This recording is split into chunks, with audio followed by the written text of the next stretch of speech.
तो yes, recording start हो गई हमारी एंड अब हम स्क्रीन को भी शेयर कर लेते हैं।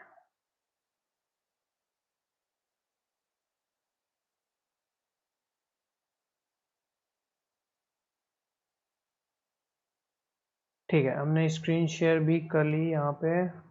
Done done done.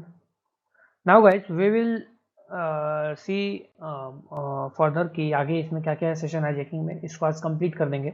ठीक है, थोड़ा बहुत बचा हुआ है तो, बट उसके पहले क्या है ना, मैं थोड़ी चीज़ें आपको और भी कुछ चीज़ें बताना चाहता हूँ, वो पहले आप जान लो तो थोड़ा आपका और भी क्लियर हो जाएगा सेशंस वगैरह को लेके। ठीक है, concept is the main thing session hijacking में। अगर आपका कंसेप्ट क्लियर है तो आप सेशन हाईजैकिंग बहुत ही आराम से, बहुत ही अच्छे तरीके से कर सकते हो किसी भी टाइप का। Just see. ओके गाइस, तो फर्स्ट थिंग गाइस कि यहाँ पे आपको एक चीज़ लिखनी है, बहुत इंपॉर्टेंट पॉइंट्स हैं, आप लिख लीजिए। ठीक है, ये पॉइंट्स बताना मेरा रह गया था तो ज़रूरी है, लेकिन आपको बताना, इसलिए आप इसको लिख लीजिएगा प्लीज़। आप अपने नोटबुक्स निकाल लीजिए सभी लोग। ठीक है, सबसे पहले तो मैं आपको बता देता हूँ कि सेशन हाईजैकिंग जो चीज़ होती है, ठीक है, जो हम सेशन हाईजैकिंग पढ़ रहे हैं,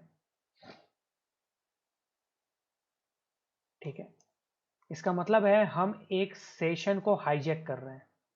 एक सेशन है, एक यूजर का सेशन है।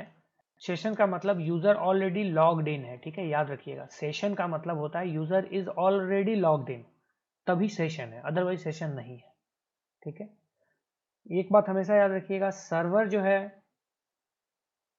क्लाइंट जो है, क्लाइंट हमेशा कुकी हेडर में सर्वर से रिक्वेस्ट करती है लॉगिन का, जो भी करती है लॉगिन रिक्वेस्ट या जो भी है, तो कुकीज में हेडर में जो भी आईडीज वगैरह हैं जाती हैं, एंड सर्वर हमेशा सेट कुकी हेडर में सेशन की इंफॉर्मेशन जो है पास करता है। मोस्टली जो है वही पास करता है, किसी किसी कभी कभी कहीं कहीं हिडन फील्ड्स में भी होते हैं, that is different thing. URL parameters में भी होते हैं, डिफरेंट थिंग। ठीक है, अब सेशन हाईजैकिंग जब हो रही है सेशंस के कारण, तो आपको एक चीज़ जाननी चाहिए कि वेब एप्लीकेशन में अगर बात करें, ये जो सेशन हाईजैकिंग है ना, इसकी काउंटर मेजर या इससे बचने के तरीके को दो दो दो एस्पेक्ट से देखा जाता है।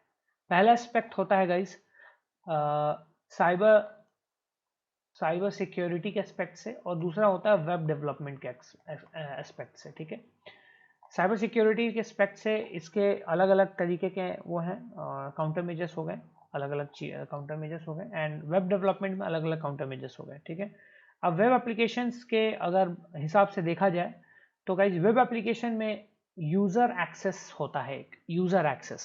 ठीक है, जिसको हम बोलते हैं user access handling.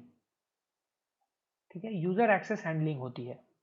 Okay, and इस यूजर एक्सेस हैंडलिंग को 3 स्टेप्स में किया जाता है, 3 सिक्योरिटी मैकेनिज्म है, उनके थ्रू किया जाता है। ठीक है, तो जब यूजर एक्सेस हैंडलिंग होती है, इसमें 3 तरह के सिक्योरिटी मैकेनिज्म यूज किए जाते हैं। पहला होता है ऑथेंटिकेशन, जो क्लाइंट रिक्वेस्ट करती है ऑथेंटिकेट करने के लिए। ठीक है, दूसरा होता है session management, session management, and तीसरा जो होता है गाइस वो होता है एक्सेस कंट्रोल।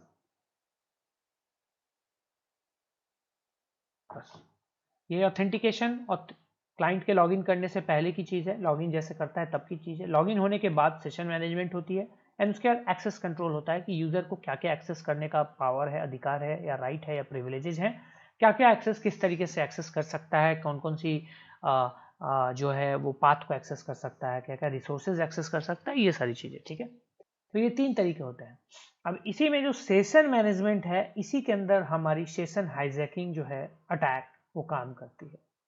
ठीक है, तो सेशन हाईजैकिंग को अच्छे से समझने के लिए आपको मैंने काफ़ी कुछ तो ऑलरेडी थ्योरेटिकल बता रखा है, प्रैक्टिकल भी कर रखा है। पहले कुकी का जो इंपोर्ट किया था वो बेसिकली सेशन हाईजैकिंग ही था, जो आपने नेटफ्लिक्स पे किया था, दैट वाज सेशन हाईजैकिंग। ऐसी कुकी के लिए जो कुकी एक्सपायर नहीं करती है, या जिसकी एक्सपायरिंग डेट या टाइम काफ़ी लंबी है। ठीक है, या फिर लॉग आउट करने पे मैनुअली तभी एक्सपायर होती है, उस तरह के कुकी को हमने देखा था।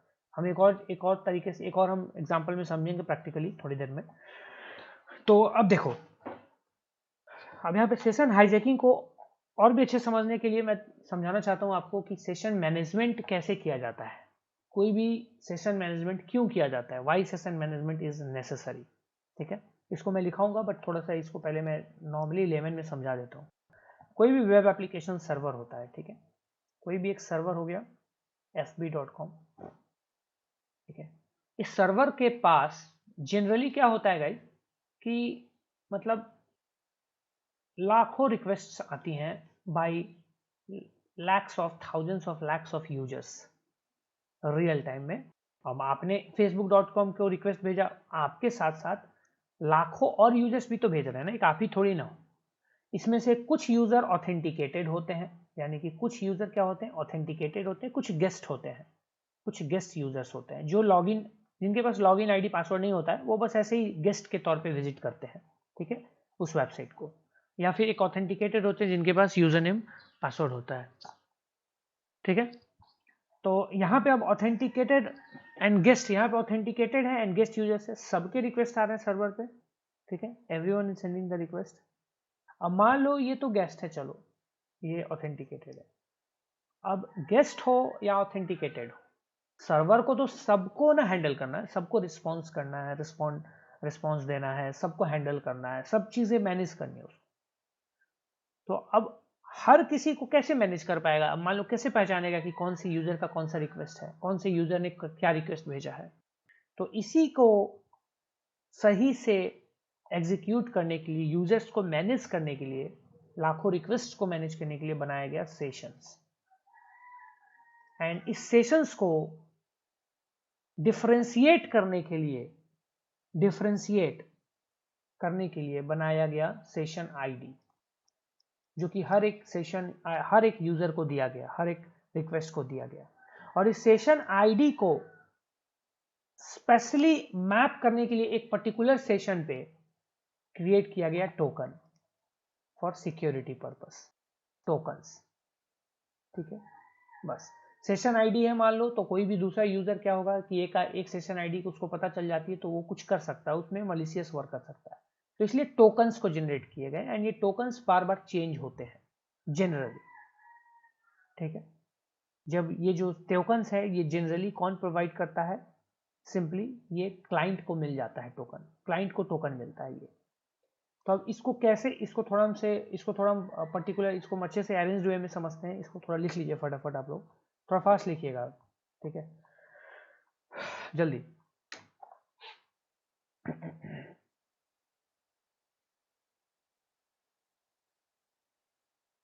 लिखिए, the second step of user access handling is called session management. The second step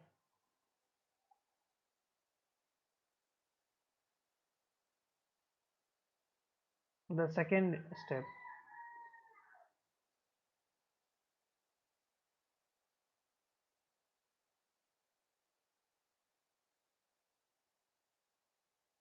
of user access handling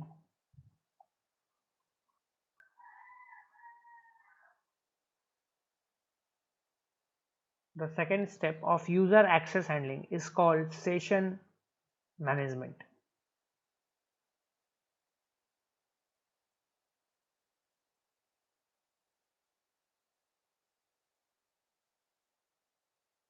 It's called session management.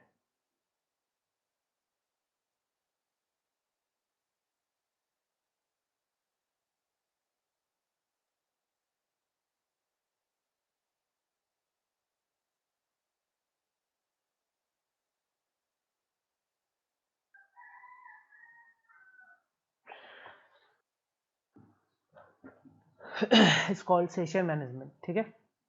Now अब देखो कैसे ये करता है, कैसे वर्क करता है सेशन मैनेजमेंट, कैसे काम करता है।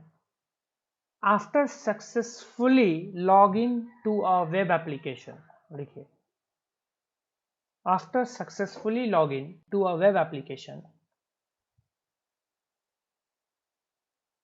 after successfully logging to a web application, to a web application, copy paste वाले कॉपी पेस्ट कर दीजिएगा.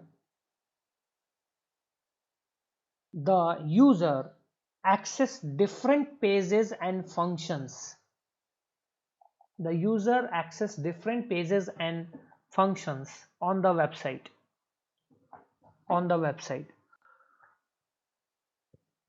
After successfully logging into the web application or website or web server, the user access different pages, web pages and functions on the website.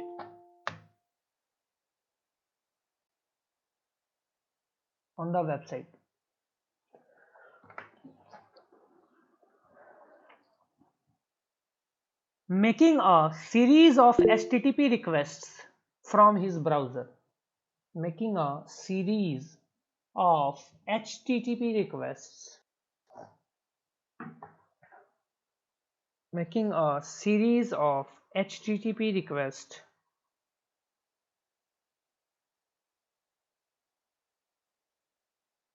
from the browser.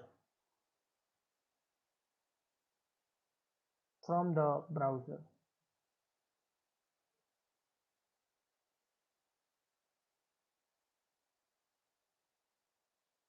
From the browser.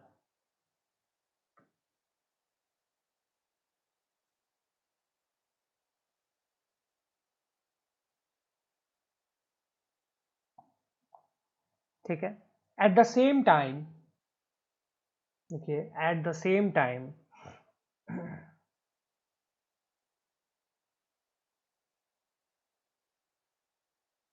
at the same time,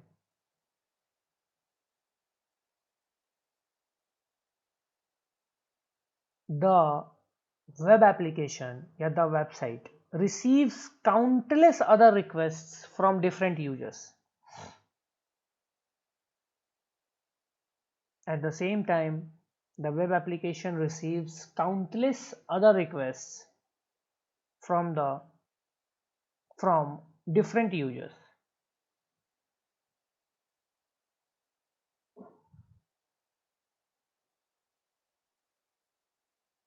At the same time, the web application or website receives countless other requests from different users, some of whom are unauthenticated and some of are authenticated. Some of whom are unauthenticated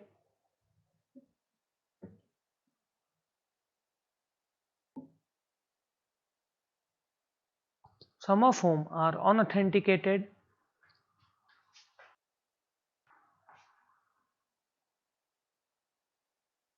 and some are authenticated.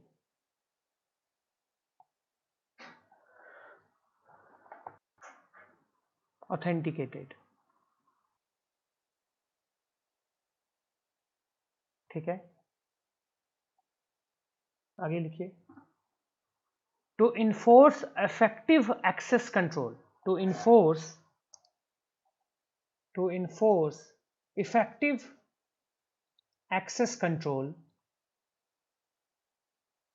क्योंकि access control इसके बाद का step होता है. ठीक है, तो इस एक्सेस कंट्रोल को इफेक्टिवली एग्जीक्यूट करने के लिए, to enforce effective access control, the web application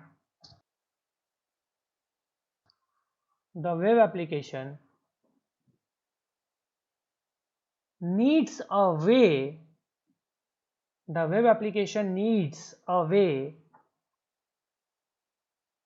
to identify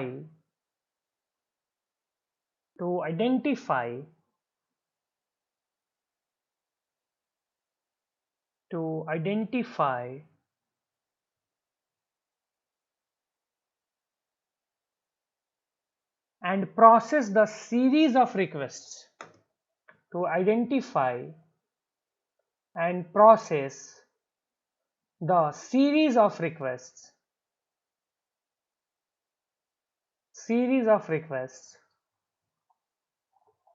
that originate from each unique user, and process the series of requests that originate from each unique user, from each unique user.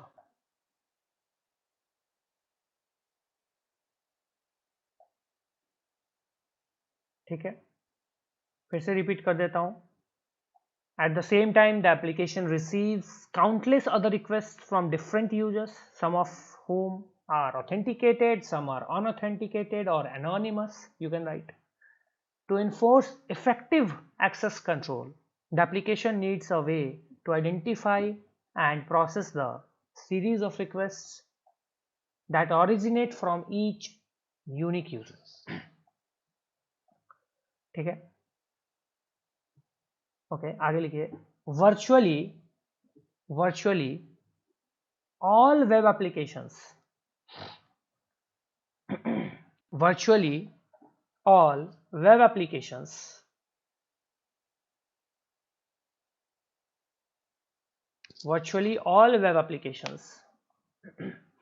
meet this requirement.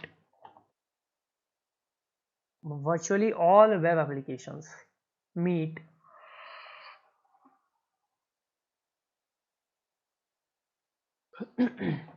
this requirement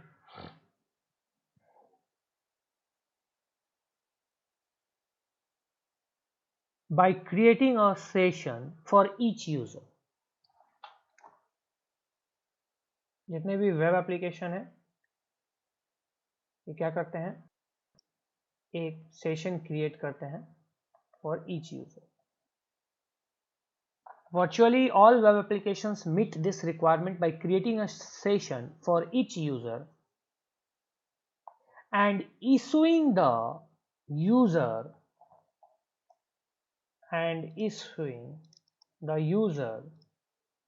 a token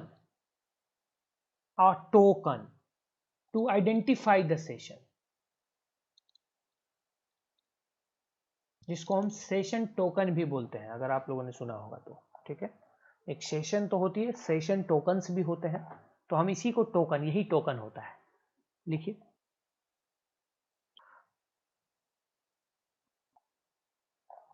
Virtually all web applications meet this requirement by creating a session for each user and issuing the user a token that identifies the session.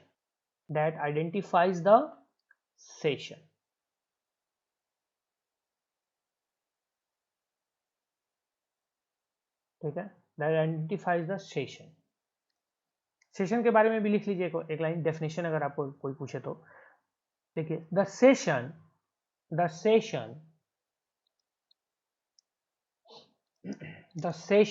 is a set of data structures. The session, अगर किसी को बताना हुआ session क्या होता है तो आप ये बोल सकते हैं. The session is a set of data structures on the server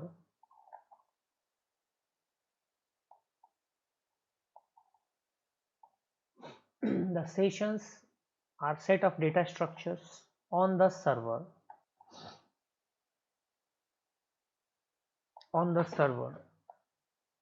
that track the state of users interaction with the web application or server.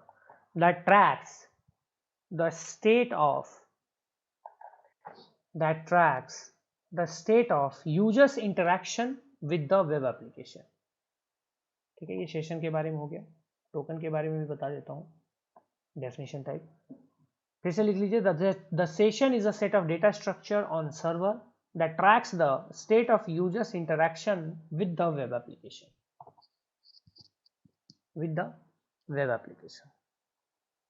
ठीक है, टोकन क्या होता है, तो टोकन एक लिख लीजिए. Token is a unique string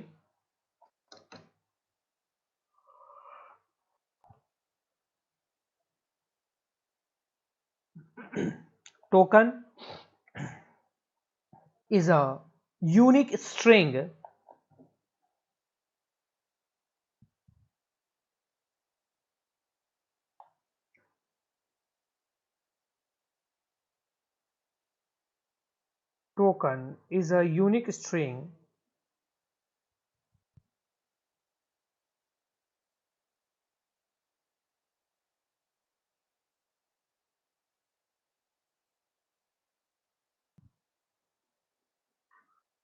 ठीक है, token is a unique string that the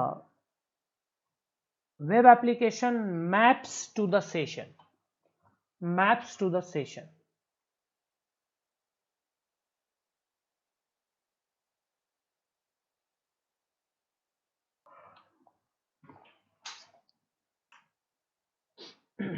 Token is a unique string that the web application maps to the session.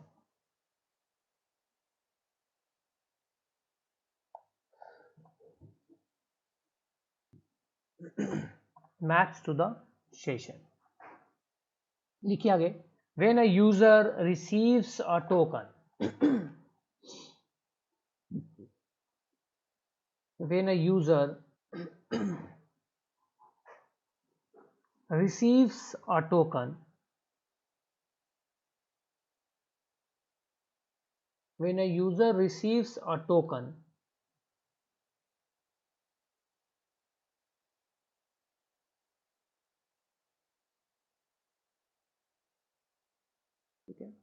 when a user receives a token, the browser automatically submits it back to the server. The browser automatically, the browser automatically submits it back to the server, submits it back to the server. मतलब जब भी एक user मतलब receive करता है token को, जब user receive करता है टोकन को, तो ब्राउजर क्या करता है, इसको वापस से सर्वर को सबमिट करता है हर एक एचटीटीपी रिक्वेस्ट में, इन ईच, लिखिए आगे, इन ईच सब्सिक्वेंट एचटीटीपी रिक्वेस्ट, इन ईच सब्सिक्वेंट एचटीटीपी रिक्वेस्ट, ताकि सामने वाले सर्वर को चलते रहे, यानी उसको समझ में आ जाए कि हाँ भैया ये वही यूजर है जो जिससे हम इंटरेक्ट कर रहे थे, ठीक है, बस और कोई बात नहीं है। जैसे अब ये यूजर ए है, तो ये जो इंटरेक्शन कर रहा है सर्वर से, तो जो इसको टोकन जनरेट करके मिला हुआ है, जो टोकन इसको मिला है जनरेट होके, तो ये टोकन को बार बार फिर से सर्वर को ही सबमिट करेगा। ये सर्वर ने इसको टोकन दिया, अब ये टोकन बार बार सर्वर को सबमिट करता रहेगा हर एक एचटीटीपी रिक्वेस्ट में जनरली, तो इससे सर्वर को पता चलेगा अच्छा अच्छा अच्छा ये टोकन वाला इंसान है ना, हाँ हाँ ठीक है ठीक है। अब मेरे पास कोई एक मतलब कोई एक इंसान आया, उसको मैंने एक पर्ची थमा दी, उस पर कुछ कोड वर्ड लिख दिया। अब मैं बोला कि हाँ ये जब भी आना इस पर्ची को, इस कोड वर्ड को मेरे पास लेके आना, तभी मैं तुम्हें पहचानूंगा। और वो जब भी मेरे पास आ रहा है उस पर्ची कोड वर्ड को लेके आएगा, पर्ची देगा, कोड वर्ड बोलेगा हाय, तो मैं समझ लूंगा अच्छा ये वही वाला इंसान है। तो इस तरीके से सर्वर जो है उस यूजर को पहचानता है ड्यूरिंग सेशन मैनेजमेंट, ठीक है। तो हाँ, क्या कहाँ तक लिखा, when a user receives a token the browser automatically submits it back to the server in each subsequent HTTP request, ठीक है, enabling the web application to associate the request with that user. इसका मतलब वही जो मैंने अभी बोला कि इसी से वेब एप्लीकेशन उस रिक्वेस्ट को उस यूजर के साथ टाई अप कर देता है, उस सेशन को। enabling the web application to associate the request with that user, enabling the web application to associate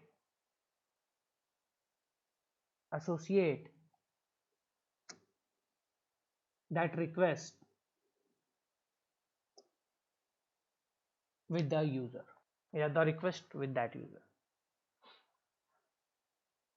ठीक है। अब इसमें नेक्स्ट लाइन लिखिए जो अभी तक आप ऑलरेडी देखते आ रहे हैं, HTTP कुकीज, HTTP कुकीज या फिर cookies, HTTP cookies or cookies are the standard method for transmitting session tokens. HTTP cookies or cookies are standard method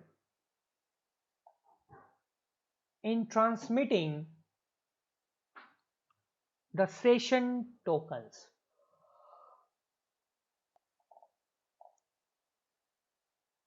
HTTP cookies are standard method in transmitting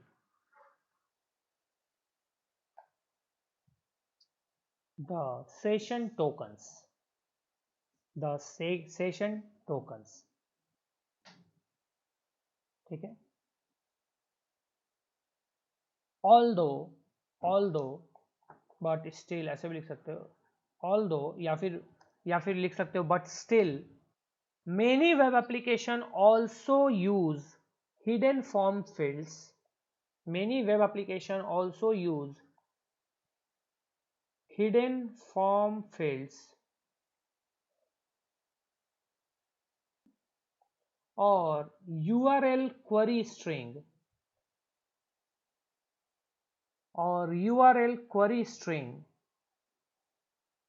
to transmit session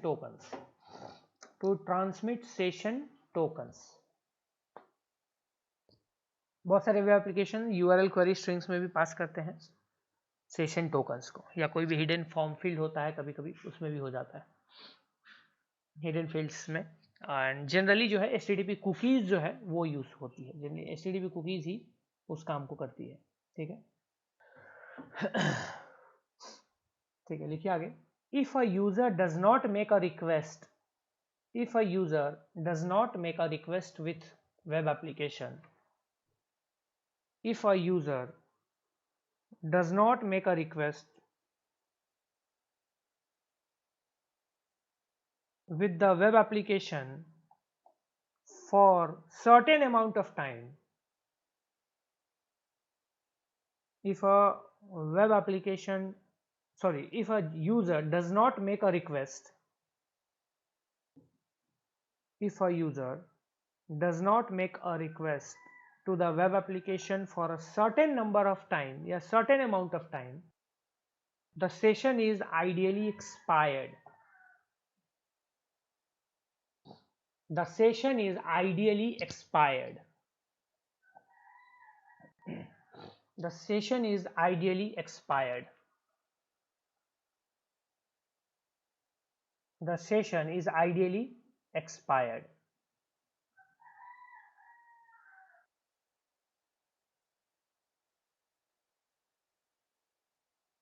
The session is ideally expired.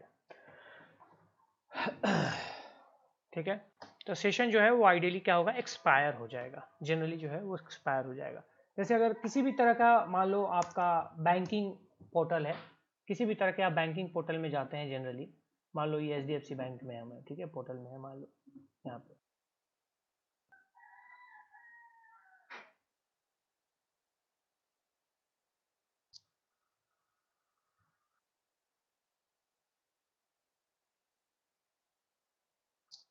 ठीक है।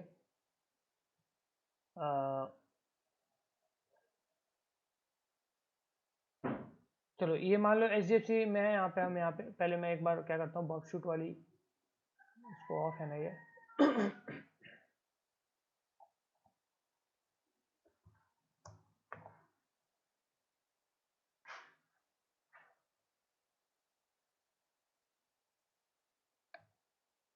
ठीक है, मान लो ये HDFC bank है यहाँ पे, and here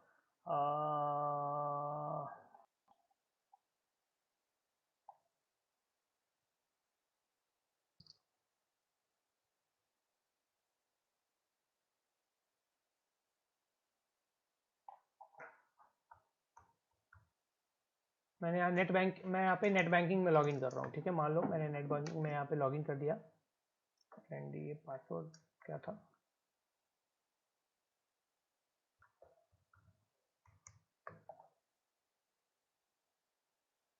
ठीक है, मान लो लेट सपोज होपफुली सही हो। ठीक है, मान लो यहाँ पे ये लॉगिन हो गया, ठीक है। यहाँ पे ठीक है, यहाँ पे कंफर्म कर देते हैं, यहाँ पे my mailing address is correct, confirm, ठीक है। लेट सपोज यहाँ पे ये कंफर्म हो गया, ठीक है। सो टेंशन मत लो, ये मेरी मदर का अकाउंट है।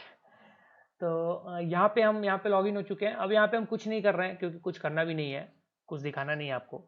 सिंपली यहाँ पे आपको देखो देखो देखो, यहाँ बैलेंस आपको बस दिख गया, बस, हाँ बैलेंस दिख गया, कोई बात नहीं, गरीबी दिखी और कुछ नहीं दिखा आपको। तो ये गरीबी आपको दिख रही है यहाँ पे बस, और कुछ तो यहाँ पे दिख नहीं रहा। हम इस सेशन को ऐसे ही छोड़ते हैं थोड़ी देर के लिए, ठीक है। मैं इसको दिखाने का रीज़न था यही कि हम इसको अगर थोड़ी देर के लिए छोड़ देंगे तो ये यही चीज़ होगी जो अभी हमने लिखा अभी सामने, कि थोड़ी देर तक अगर आप यूज़र कोई भी रिक्वेस्ट नहीं बनाएगा तो ये सेशन टाइम आउट हो जाएगा, ठीक है भैया। सेशन टाइम आउट हो जाएगा एंड यहाँ पे गाइज आपका किसी भी तरह का जो रिक्वेस्ट आप नेक्स्ट करोगे थोड़ी देर बाद तो वो डिस्कार्ड किया जाएगा, वेब सर्वर डिस्कार्ड कर देगा। जनरली जो है ये किस केस में होता है, जनरली ये हमारे जो बैंकिंग वेबसाइट्स होती हैं या ट्रांजेक्शनल वेबसाइट्स होती हैं जो बहुत ही ज़्यादा सिक्योर वेबसाइट्स होती हैं उनमें ये चीज़ होती है। बाकी वेबसाइट्स में जैसे फेसबुक वगैरह में ये चीज़ नहीं होती है, ठीक है। फेसबुक में आप अगर लॉगिन करके थोड़ी देर छोड़ भी दोगे तो उससे कुछ फर्क नहीं पड़ेगा, वो लॉग्ड इन ही रहेगा क्योंकि वहाँ सेशन टाइम आउट नहीं होता है। फेसबुक जैसे वेबसाइट्स में सेशन टाइम आउट बहुत ज़्यादा टाइम बाद होता होगा, लाइक बहुत, अभी तक तो मैंने जितने भी, मैं लगातार फ्रिक्वेंटली कर देता हूँ तो मुझे नहीं मिला है, बट अगर होता भी हो तो बहुत ज़्यादा उसकी वैलिडिटी होती होगी। बट ऐसी वेबसाइट्स में, बैंकिंग वेबसाइट्स में गाइज, आपने कभी नोटिस किया है ऐसा बैंकिंग वेबसाइट्स में, आपने से किसी ने, मतलब यू नोटिस कि थोड़ी देर छोड़ देने पर ये ऑटोमेटिकली जब आप कुछ करोगे ना तो आएगा सेशन एक्सपायर्ड करके, किया है क्या आप में से किसी ने? हाँ, काफ़ी लोगों का हुआ होगा क्योंकि ये जनरली, हाँ, एसबीआई में भी होता है, इसमें भी होता है ना, जनरली ये मतलब होता है यहाँ पे, ठीक है। ओके, तो यहाँ पे आप जैसे अभी मैं ऑफर वाले टैब पे जाता हूँ तो मैं ऑफर वाले टैब पे आया यहाँ पे, यहाँ पे अभी अभी भी चल रही है, यानी कि अभी भी एक्सपायर नहीं हुआ है, ठीक है। दिस इज नॉट एक्सपायर्ड, अभी भी स्टिल इट्स रनिंग, ओके। तो कोई इशू नहीं है, एक्सपायर्ड अभी तक नहीं हुआ, कोई प्रॉब्लम नहीं है भैया, ठीक है। इसमें रहने देते हैं, हम इसको ऐसे ही छोड़ देते हैं। Let's suppose we just leaving this right now here and just leave it, ठीक है। अब थोड़ी देर के बाद अगर हम वहाँ पे यहाँ पे आएंगे तो ये गायब हो गया रहेगा, ये सेशन एक्सपायर हो चुका है, तो this is the expiring of session, ठीक है। अब आगे लिखिए थोड़ा सा,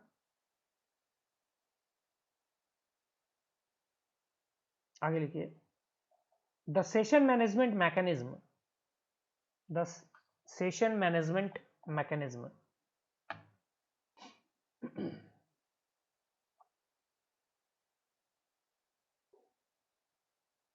the session management mechanism is highly dependent on the security of its tokens, is highly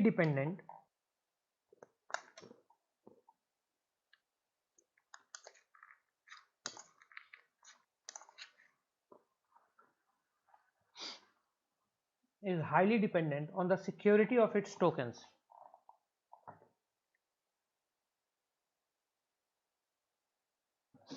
ठीक है। The majority of such attacks the majority of such attacks compromise the tokens issued to the users. Session totally depends on tokens security and most attacks में steal session token को चुराया जाता है। In the majority of attacks the session tokens are stolen, या फिर in the majority of attacks the attacker compromise the tokens issued to the users, ठीक है। and if this becomes possible,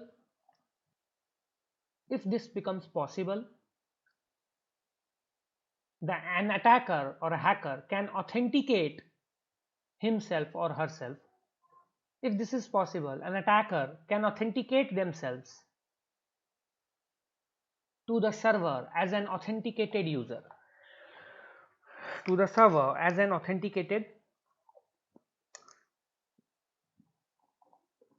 user,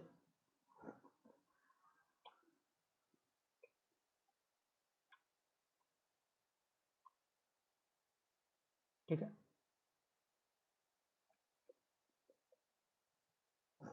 now लिखिए, the principal area of vulnerability arise the principal area of vulnerabilities arise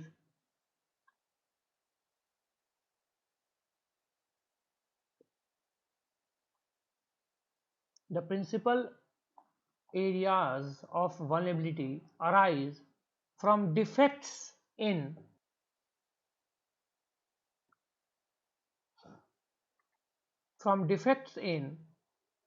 tokens generation process, from defects in token generation process. किस तरह से tokens को generate किया जा रहा है, मेनली इसी की वजह से ऐसे अटैक्स ओरिजिनेट होते हैं। अगर किसी हैकर को टोकन्स जनरेट होने का एक पैटर्न पता चल जा रहा है किसी वेब एप्लीकेशन का, देन ही कैन और she can compromise any user.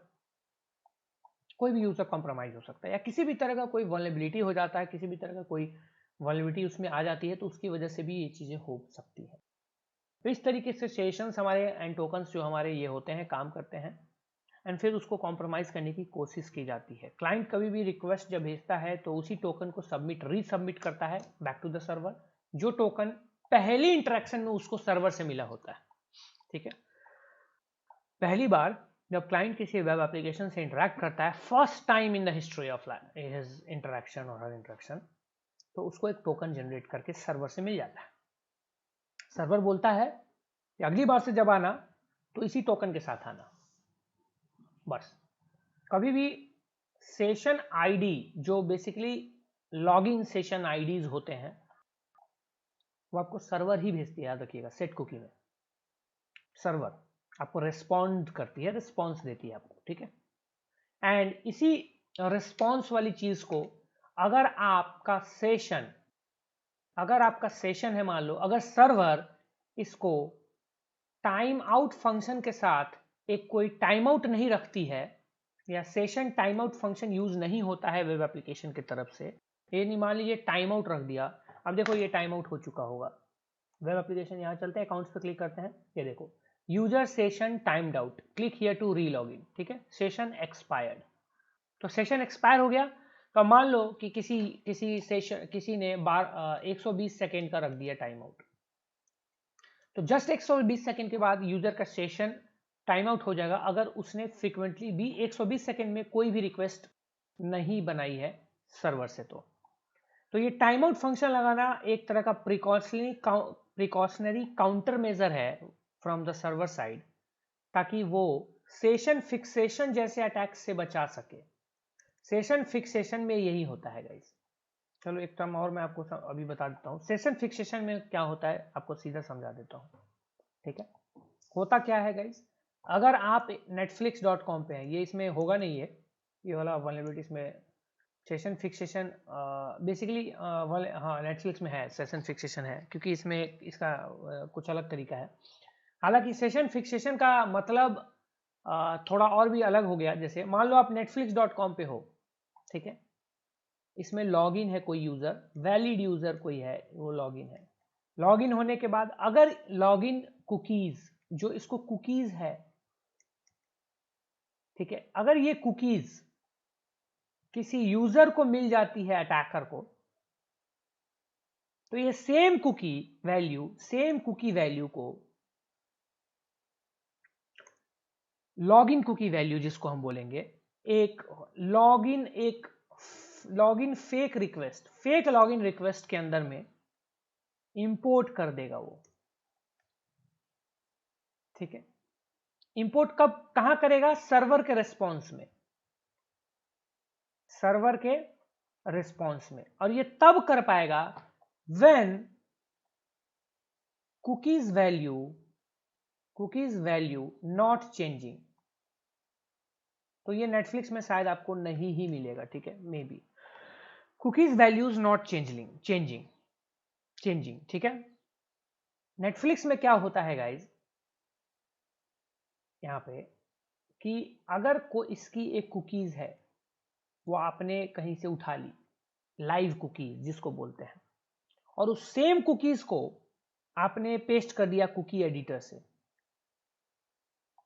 तो वो सेशन आपके पास आ जाएगा, लॉगिन होके आ जाएगा। ठीक है, अगर वो कुकीज वैल्यूज चेंज नहीं हो रही हैं फ्रीक्वेंटली हर एक रिक्वेस्ट पे, तब बट बहुत सारे वेब एप्लीकेशन इस चीज़ को जो है वो बैन करते हैं, इस चीज़ को है ऑलरेडी बैन करके रखा हुआ है।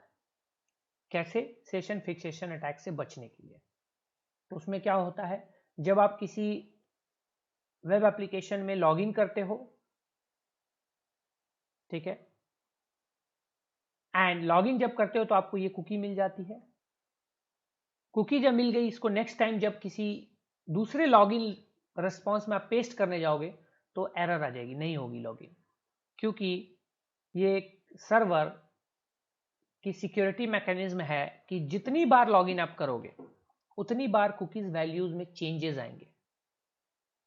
यानी कि जब ऑलरेडी इस कुकी वैल्यू से लॉगिन हो चुकी है तो ये कुकी वैल्यू दोबारा किसी लॉगिन में आप पेस्ट करोगे तो वहां लॉगिन नहीं होगा, क्योंकि उसका तो कुछ अलग होना चाहिए, डिफरेंट होना चाहिए।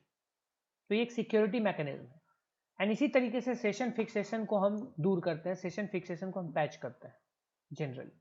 हालांकि बहुत सारे वेब एप्लीकेशन में अगर आप ट्राई करोगे, अगर जो बग बाउंटी वाले भाई साहब लोग हैं, अगर आप लोग बग बाउंटीज वाले में आप लोग सेशन फिक्सेशन ट्राई कीजिएगा अलग अलग लाइव टारगेट्स पे, तो कई सारे टारगेट्स में आपको मिलने के चांसेस भी हैं, मिल सकते हैं, ठीक है, even it can, you can get.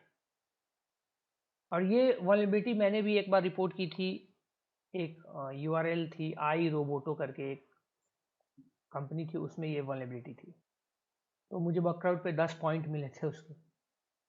तो ये जनरली बहुत सारे वेब एप्लीकेशन में आपको मिल जाएंगे, जनरली बहुत सारे वेब एप्लीकेशन में मिलेंगे, तो you can just try it out. मतलब एक एप्लीकेशन में लॉगिन किया, सेशन कुकी जो है वो निकाल ली, उसको नए ब्राउजर दूसरे ब्राउजर में जाके कोई भी रैंडम फर्जी लॉगिन रिक्वेस्ट डाला, उसको कैप्चर किया बग शूट में, वहां पे फिर रिस्पॉन्स टू द रिक्वेस्ट को कैप्चर किया, और वहां से जो सर्वर से रिस्पॉन्स आ रहा है कुकी वाली वैल्यू, उस कुकी वाली वैल्यू को जो कॉपी किया था उससे पेस्ट कर दिया, जो ऑलरेडी लॉगिन वाला कुकी है। एंड अगर वो लॉगिन हो जाता है तो वो सेशन फिक्सेशन वल्नरेबिलिटी है, एंड अच्छी खासी आपको पैसे मिल जाएंगे इसका। P1 वल्नरेबिलिटी होता है ये, P1 कैटेगरी का आता है, टॉप कैटेगरी का, हाई CVSS स्कोर, ठीक है। तो ये हालांकि हम पढ़ेंगे बग बाउंटीज में इसको थोड़ा डिटेल में बाद में। तो इस तरीके से ये सारी चीजें काम आपकी करती है। नाउ अगेन गाइज, नाउ हम मेन पॉइंट पे आ जाते हैं जहाँ पे हम थे पहले। एप्लीकेशन लेवल का हमने सेशन हाईजैकिंग देखा था, नाउ हम थोड़े बहुत नेटवर्क लेवल के भी सेशन हाईजैकिंग देख लेते हैं, जो हमारे काम की नहीं है, ठीक है, जनरली आपके काम की नहीं आएगी, बट स्टिल हमें जानना है। नेटवर्क लेवल में गाइज एक ब्लाइंड हाईजैकिंग होती है, सॉरी, ब्लाइंड हाईजैकिंग होती है, एक यूडीपी हाईजैकिंग भी होती है। जब यूडीपी होगा तो टीसीपी आईपी भी आएगा, टीसीपी आईपी हाईजैकिंग भी होती है। आरएसटी हाईजैकिंग होती है, जी हाँ, आरएसटी फ्लैग जो होता है जिसके बारे में आप जानते हो वही है ये। 5 में एमआईटीएम हाईजैकिंग, वही पैकेट स्निफिंग का यूज करके। एंड एक आईपी स्पूफिंग की भी होती है, जो ऑलरेडी ये दोनों जो है आप जानते हैं, इन दोनों में जो चीजें पहले आपने पढ़ी है वही चीजें हैं, बस और कुछ भी नहीं है, ठीक है। बची ये 4 चीज, ब्लाइंड, यूडीपी, टीसीपी, आईपी, ये सब भी बहुत ही कॉमन कंसेप्ट हैं, बहुत ही मतलब एक दूसरे से कनेक्टेड टाइप कंसेप्ट हैं। आपको जब बताऊंगा तो आपको समझ में आ जाएगा कि क्या यहाँ पे हो रहा है, ठीक है। टीसीपी हाईजैकिंग की बात कर लेते हैं सिंपली। आपको मैं एग्जांपल के थ्रू थोड़ा समझाता हूँ ताकि आपको थोड़ा ज़्यादा अच्छे से समझ में आ जाए, क्योंकि काफ़ी लोगों को दिमाग में जाता नहीं है। अभी मैं पूछ दूंगा एक क्वेश्चन तो कोई जवाब नहीं देगा, मुझे पता है, कल ही वाले क्वेश्चन से पूछूंगा तो एक कुछ ही लोग बस जवाब दे पाएंगे, क्योंकि रिवीजन सही से अगर जो कर पाएंगे करते हैं वही दे पाएंगे जवाब, बाकी लोग नहीं दे पाएंगे जवाब, सीधी सी बात है। तो स्टिल आप लोग रिवाइज कीजिएगा।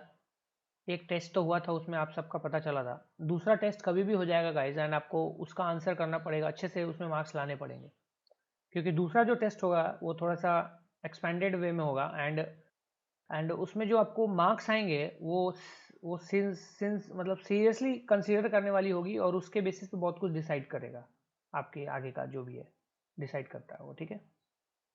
तो आपको साइबर सिक्योरिटी फील्ड में ही सब कुछ जी जान लगा के सब पूरा पागल बन जाना एकदम उसी फील्ड में, तो ठीक है। अगर आपके पास कुछ बैकअप प्लान है, कुछ सेकेंडरी प्लान भी है, साइबर सिक्योरिटी बस आप ऐसे ही पढ़ रहे हो, सीख रहे हो, तो फिर तो कोई बात ही नहीं है, फिर वो कोई इशू नहीं है फिर, ठीक है। नाउ मतलब मैं इसलिए ये चीज़ पूछ रहा हूँ क्योंकि मेरे कुछ स्टूडेंट्स हुए हैं पहले प्रीवियस बैचेस में, क्या है, तो मैं करता रहता हूँ, लेकिन बातचीत होती रहती है, कुछ सबसे तो नहीं हो पाती, बट कुछ से बात होती रहती है। तो उसमें से कुछ स्टूडेंट्स ऐसे भी थे, काफ़ी अच्छा करते थे बैच में, काफ़ी अच्छा। अभी पूछा तो कहाँ है, तो टीसीएस में जॉब कर रहे हैं। तो बोला, अरे वाह यार, टीसीएस में जॉब कर रहे हो। मैं खुश हो गया, अरे ऐसे ऐसे। तो मैंने बोला हाँ बताओ क्या प्रोफाइल, कौन सा सिक्योरिटी डोमेन है, क्या मिला है। सर सिक्योरिटी डोमेन तो नहीं है, मतलब सॉफ्टवेयर डेवलपर का है। मैंने बोला सॉफ्टवेयर डेवलपर, हाँ हाँ। तो उन्होंने बोला ये क्या हो गया, तुम तो काफ़ी अच्छा थे साइबर सिक्योरिटी में। सर नहीं, ये मतलब थोड़ा बहुत सर सॉफ्टवेयर डेवलपिंग वगैरह का नॉलेज था, ये लैंग्वेज पता थी, ये लैंग्वेज पता थी, थोड़ा बहुत उसमें भी था सर, और वही मिल गया, मैंने ले लिया सर। अच्छी खासी सैलरी मिली। मैंने बोला वो तब ठीक है, अच्छी खासी सैलरी मिल रही है और उस पर है पूरी जानी है तो कोई दिक्कत नहीं है। ऐसे लोगों को मैं पैशनेट नहीं बोलता, दिस इज नॉट पैशन। तो always try to make your passion your profession. लोग कहते हैं मेरा पैशन कुछ और है, प्रोफेशन कुछ और है। ठीक है, सही बात है, सबका पैशन, बहुत लोगों का पैशन अलग होता है, प्रोफेशन अलग होता है। और जब आप पैशन को ही प्रोफेशन बना लेते हो, जो कि बहुत कम लोग कर पाते हैं, मोस्टली नहीं कर पाते हैं, तो फिर आपको दुनिया में रोकने वाला कोई नहीं मिलेगा, आप टॉप पे रहिएगा, रोक नहीं सकता है कोई। जैसे मेरा पैशन था इसी फील्ड में, साइबर सिक्योरिटी में, तो मैंने इसको अपना प्रोफेशन भी बनाया हुआ है। तो हो सकता है कुछ सालों में आपको ऐसा, कुछ सालों में मुझे भी कोई रोकने वाला ना हो, ऐसा भी हो सकता है। जिसकी तैयारी मैं ऑलरेडी बहुत टाइम से कर रहा हूँ, धीरे धीरे हो रही है, क्योंकि फंडिंग की प्रॉब्लम थी। जिसके पास फंडिंग का इशू नहीं होता है, जिसके फैमिली बैक जो सपोर्ट है वो थोड़ा ज़्यादा हो, मतलब फाइनेंशियली बहुत अच्छे से हो जाता है, तो उनको ज़्यादा दिक्कत नहीं होती है। बट हम लोग हैं मिडिल क्लास फैमिली से, तो हमारे पास क्या है, हमें सब कुछ खुद ही बिल्टअप करना पड़ता है। हमें कहीं से कुछ उठा के नहीं मिलता है अपने पेरेंट्स का, ऐसे कुछ कहीं कुछ मिलता नहीं है। खुद से कार भी खरीदो तो खुद से खरीदना होता है, महंगी महंगी चीज़ों को यूज़ करो तो खुद से ही करना होता है। आईफोन भी खुद से ही खरीदना होता है, आईपैड भी खुद से ही खरीदना होता है, मैकबुक भी खुद से ही लेना होता है। लाख लाख रुपए के लैपटॉप्स, 50,000 के कैमरे, ये सब कुछ खुद ही से करना होता है।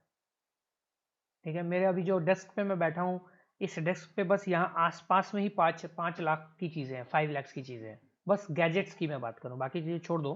आसपास में जो है, बस ये डेस्क पे बैठा हूँ, बस इसी पे रखा हुआ है 5 लाख की चीज़ें।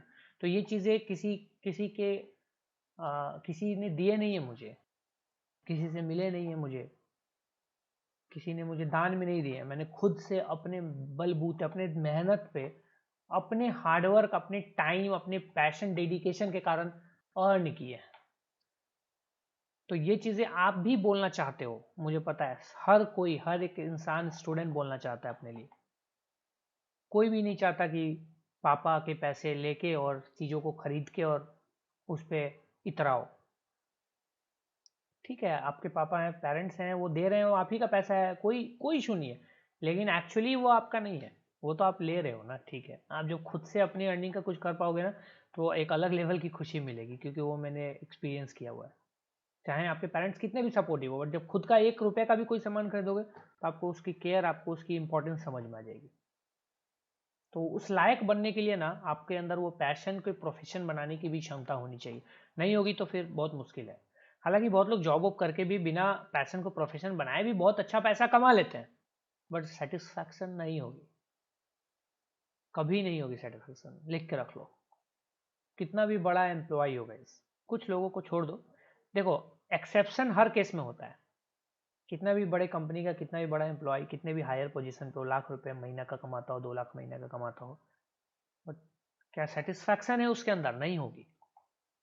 Exceptions lies everywhere. कुछ लोग ऐसे भी होते हैं जो सोचते हैं नहीं, जॉब ही करूंगा मैं, उसके अलावा मुझे कुछ करना ही नहीं है, मैं अपने से संतुष्ट है, वो सेटिस्फाइड है कि हाँ मुझे जॉब में बस जाके जॉब करनी है, महीने का फिक्स सैलरी उठाना है और उससे जो करना करना है। तो वैसे लोगों की बात मैं नहीं कर रहा, मैं उनकी बात कर रहा हूँ जो एक्स्ट्रा ऑर्डिनरी थिंकिंग के साथ इस दुनिया में आए हैं या डेवलप किया अपने अंदर एक्स्ट्रा ऑर्डिनरी थिंकिंग, वैसे लोगों की बात करो। तो आपको डिसाइड करना है कि आप कैसे लोगों में से हो, एक्स्ट्रा ऑर्डिनरी थिंकिंग वालों में से हो, जो या तो डेवलप किया है या तो ऑलरेडी मिला है गॉड की तरफ से, या तो आप एक ऑर्डिनरी पीपल हो जो ऑर्डिनरी काम करता है, ऑर्डिनरी जॉब करता है, ऑर्डिनरी पैसे उठाता है, सैलरी उठाता है और उससे अपनी लाइफ स्टाइल को चेंज करता है, अच्छी लाइफ स्टाइल भी जी लेता है, बट फिर भी मज़ा नहीं है वो, जो मज़ा आपके अपने से उस एक्स्ट्राऑर्डिनरी लाइफ में होगी। ठीक है, तो इस वजह से आप लोग थोड़ा सिंसियर रहिएगा, जो चीज़ें बताई जा रही है समझाए उसको रिवाइज प्रैक्टिस कीजिए, टेस्ट होगा तो अच्छे मार्क्स लाइए, एंड लास्ट में आपको समझ में आएगा कि क्या कर सकते हैं। Be a entrepreneur rather than becoming a employee. ठीक है, एम्प्लॉय आप तभी बनोगे जब आपको लगता है कि हाँ मुझे ठीक है, मुझे काम करना है, तो कोई दिक्कत नहीं। एंटरप्रेन्योर आप तब बनोगे जब आपको लगता है कि आपके अंदर कुछ एक्स्ट्रा ऑर्डिनरी स्किल्स है, तो आपके लिए उसके लिए एक टीम चाहिए, एक टीम के साथ रहो, लोगों के साथ जुड़ो, लोगों के साथ काम करो, कुछ छोटा सा टीम बनाओ, छोटे से टीम के साथ काम करो, इस तरीके से। ना मेरी अगर बात करें तो मेरे साथ क्या इशू है guys? मेरे साथ इशू है कि मैं आज तक अकेले ही काम करता आया हूँ। अभी 2-3 लोग हैं मेरे साथ जो काम करते, मतलब 5 लोग मान लो काम करते हैं, बट अभी वो स्टार्ट हुआ है, मतलब अभी थोड़ा बहुत वो स्टार्ट किया है। तो बट इसीलिए मैं फिर शिफ्ट हो रहा हूँ Noida, because I have to make a team of young entrepreneur, जो मतलब जिनका माइंड एंटरप्रेन्योर्स की तरह है, माइंड मतलब एंटरप्रेन्योरशिप जिनके अंदर कूट कूट के भरा पड़ा है, वैसे माइंड चाहिए। ऐसा नहीं चाहिए जो मेरे लिए काम एम्प्लॉय हो, जो मेरा एंटरप्रेन्योरशिप हो उनके माइंड में, ताकि वो इनोवेटिव काम कर पाए, ये चीज़ होती है। तो ये चीज़ आपको समझ में अब आ गई होगी। अब आगे हम नेक्स्ट टॉपिक पे आ जाते हैं, TCP IP hijacking. TCP IP hijacking में देखिए क्या होता है, सिंपल सा फंडा होता है। मैं इसको एग्जांपल के तौर पे समझाता हूँ, आपको क्लियर हो जाएगा। यहाँ पे हमारा एक यूजर है, ठीक है, एक यूजर है, इस यूजर की आईपी है 192.168.0.100, ये आईपी मान लो। यहाँ हमारा एक सर्वर है, इसकी भी आईपी है, मतलब आईपी है 192.168.0.200, इसकी आईपी हो गई। और ये हमारे जो हैं, ये हमारे हैकर भैया हैं, ठीक है। तो जनरल केस में क्या होता है गाइस, जनरल जो केस होता है कम्युनिकेशन का, यूजर रिक्वेस्ट भेजता है, किसको रिक्वेस्ट भेजता है, हमारे सर्वर को। सर्वर को रिक्वेस्ट जो भेजता है तो क्या भेजता है, वो पैकेट्स भेजता है, आप सबको पता ही होगा। डेटा पैकेट्स होती हैं जिसको कि आप कस्टमाइज करके बिल्ड भी कर सकते हो कोला सॉफ्ट पैकेट बिल्डर जैसे टूल से। इस पैकेट के अंदर में क्या क्या होता है गाइस, सोर्स एड्रेस होता है, अगर आपको पता हो तो सोर्स एड्रेस में 192.168.0.100 हो जाएगा इस यूजर का एड्रेस। डेस्टिनेशन एड्रेस होता है जो कि 192.168.0.200 हो जाएगा सर्वर की एड्रेस, ठीक है। एक सीक्वेंस नंबर होता है जो कि आपको पता ही है, सीक्वेंस नंबर जो एक रैंडम सीक्वेंस नंबर होता है। मैंने कुछ भी एक रैंडम सीक्वेंस नंबर डाल दिया 1 2 3 4 5, ये सीक्वेंस नंबर डाल दिया। और एक एक्नॉलेजमेंट नंबर भी जाता है, एक्नॉलेजमेंट नंबर में मैंने डाल दिया 7896789, ये डाल दिया। और एक पैकेट की लेंथ जाती है, पैकेट की लेंथ जैसे मान लो 12 डाल दी, कुछ भी डाल दो, ये डिटेल्स जाती हैं सभा के पास, ठीक है। अब गाइस, अब क्या होता है, सर्वर रिस्पॉन्ड करता है, ठीक है। सर्वर क्या करता है, हमारे सर्वर भैया इस यूजर को रिस्पॉन्ड करते हैं। तो रिस्पॉन्ड में यहाँ पे रिस्पॉन्स में ये अपना खुद का एक सीक्वेंस नंबर एंड एसी के नंबर भेजता है, ठीक है, ओके। मतलब सीक्वेंस नंबर यूजर का प्लस पैकेट लेंथ, ये भेजता है सर्वर हमारे, ठीक है। जब सर्वर भेजता है तो ये सर्वर यूजर के पास क्या क्या डिटेल्स आती हैं। अब इस यूजर के पास जो डिटेल आएगी उसमें सोर्स एड्रेस क्या हो जाएगा, 192.168.0.200 हो जाएगा, सर्वर की आईपी सोर्स एड्रेस हो जाएगी।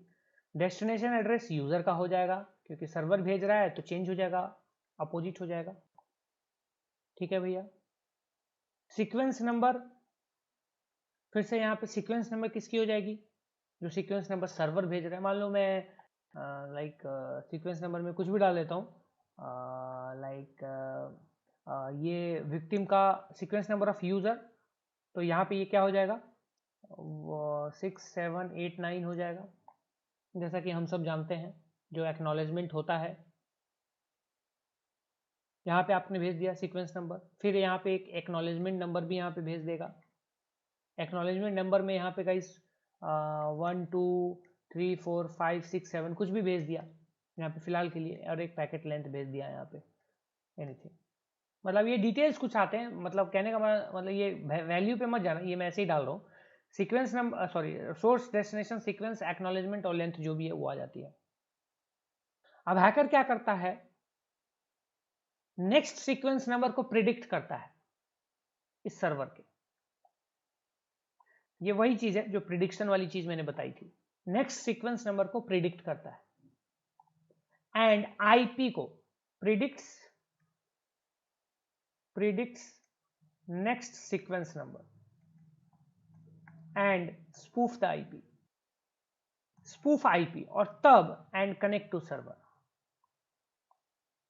बस हो गया।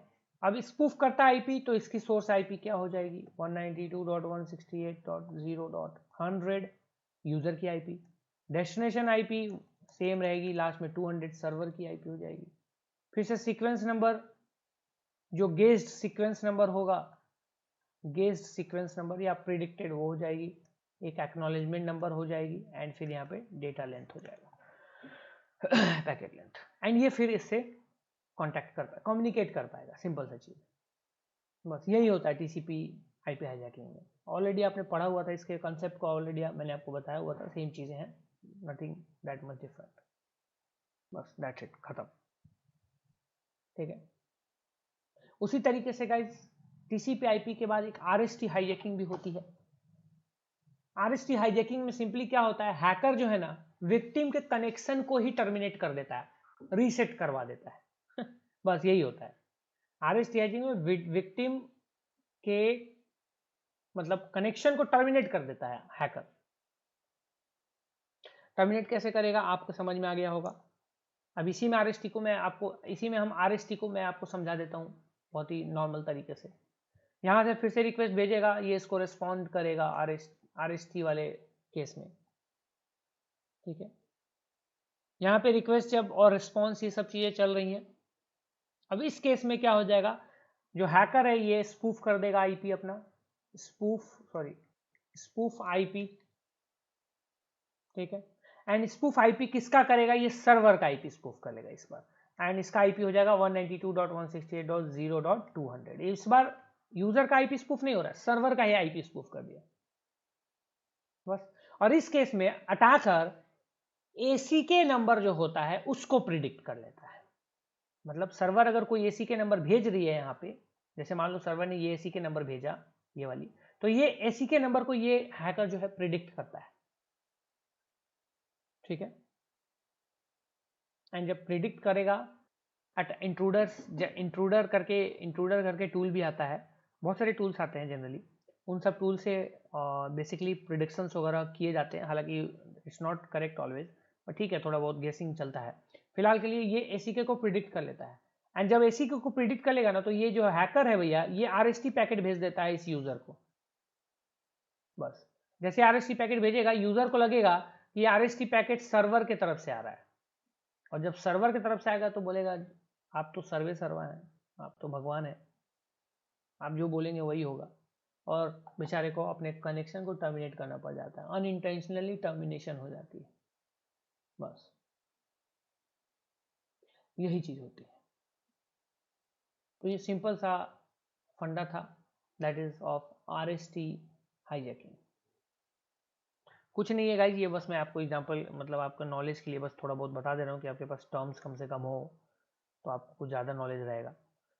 अब यहाँ पे इसी तरीके से एक और चीज़ होती है ब्लाइंड हाईजैकिंग। ब्लाइंड हाईजैकिंग में सिंपल सा होता है, एक यूज़र होता है भैया, एक यहाँ पे हैकर भी होते हैं, और एक यहाँ पे सर्वर होता है। ठीक है, बस अब यहाँ पे जैसे यूज़र रिक्वेस्ट भेजेगा सर्वर को, यहाँ पे भेज रहा है, हैकर जो है उसको इंटरसेप्ट कर लेता है,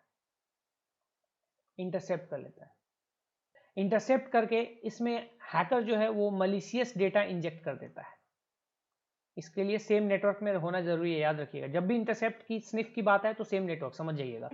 ना बोले तब भी इंजेक्ट मलिशियस कोड्स और डेटा, इस रिक्वेस्ट में मलिशियस कोड डेटा डाल दिया है एंड इसको फिर फॉरवर्ड कर देते हैं सर्वर। बस इसमें फर्क इतना ही हो जाता है, जो एक बार इंटरसेप्शन वाली मैंने बताई थी प्रॉक्सी वाली, प्रॉक्सी सर्वर खुद बन जाता है, तो ये एक तरह से ये भी प्रॉक्सी सर्वर ही बन गया। बट प्रॉक्सी सर्वर वाले हाईजैकिंग में क्या होता है कि अटैकर के थ्रू ही ट्रैफिक्स जाते हैं और आते हैं, सर्वर के रिस्पॉन्स भी आते हैं। बट इसमें क्या हो जाता है ब्लाइंड हाईजैकिंग में कि रिक्वेस्ट तो फॉरवर्ड सर्वर को कर देगा, बट सर्वर जो रिस्पॉन्ड विक्टिम को ही करता है, यानी कि यूजर को ही करता है, जो आईपी है यूजर की जनरली, क्योंकि ये तो स्पूफ किया हुआ आईपी था ना, स्पूफ्ड आईपी,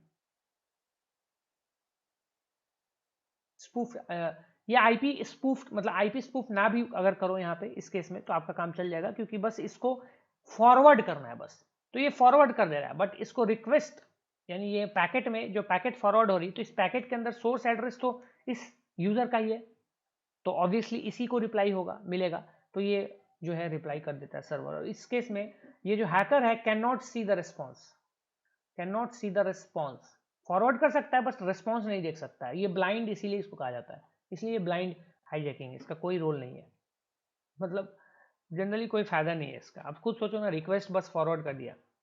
ये होगा कि इसमें ये हो सकता है इंटेंशन कि जो हैकर है वो रिक्वेस्ट जो फॉरवर्ड कर रहा है उसमें मलिशियस कुछ ऐसे स्क्रिप्ट्स डाल रहा है, मलिशियस ही डॉस अटैक करने के लिए, ये काम हो सकता है in the case of DoS attack. ये एक ब्रॉडकास्ट की तरह काम कर सकता है इन केस ऑफ अगर कोई ऐसा रिक्वेस्ट भेज देता है। अब जैसे क्लाइंट कोई भी चीज़ रिक्वेस्ट करेगा तो सर्वर तो उसको देगा ही, मतलब देने की वो रखता है अगर उसके पास अवेलेबल है तो रिसोर्सेज। तो उस केस में विक्टिम के पास, यूजर के पास कभी कभी अननोइंगली कुछ ऐसे भी रिस्पॉन्स आ सकते हैं जिसका उसने एक्सपेक्टेशन नहीं किया, उसको लगा था मैंने रिक्वेस्ट भेजा कुछ और मेरे पास आया कुछ और, ऐसे कैसे, क्योंकि हैकर ने तो इंटरसेप्ट कर लिया ना, बस हो गया। अब यूजर मान लो यहाँ पे जाके लॉगिन डॉट पीएचपी मांग रहा है सर्वर से और इसने अबाउट डॉट पीएचपी डाल दिया तो इस यूजर के पास अबाउट डॉट पीएचपी आ जाएगा, तो यूजर का दिमाग हिल जाएगा, मैंने लॉगिन किया, मैं रिक्वेस्ट किया लॉगिन डॉट पीएचपी आ रहा है, अबाउट डॉट पीएचपी हो क्या रहा है आखिर, इसका मतलब इंटरसेप्ट हुआ है। अब इसकी जगह पे आप अगर सोचोगे तो यहाँ पे बहुत बड़ी बड़ी चीजें हो सकती है, अगर आपके दिमाग में अगर आप इमेजिनेशन करोगे, hacking imagination is a very powerful tool, and इसी इमेजिनेशन के बेसिस पे टूल्स बनते हैं, स्क्रिप्ट्स बनते हैं, यूनिक स्क्रिप्ट्स, टूल्स, ये सब बनते हैं। बस अब इसमें इसी तरीके से एक यूडीपी हाईजैकिंग भी होती है।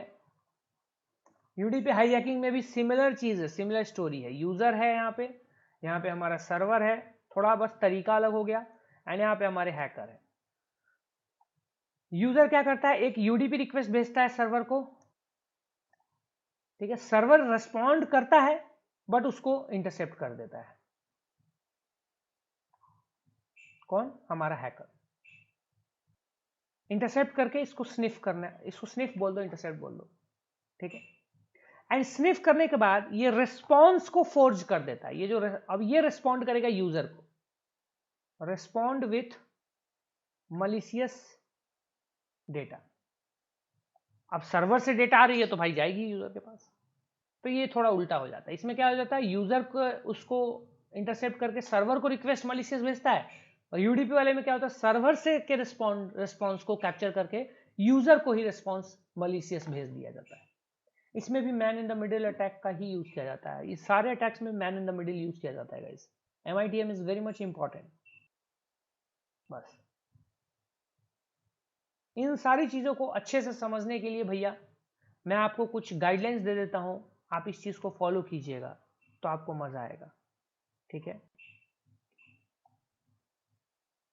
चलिए, ये आपका एक तरह से टास्क समझ लीजिएगा, ठीक है।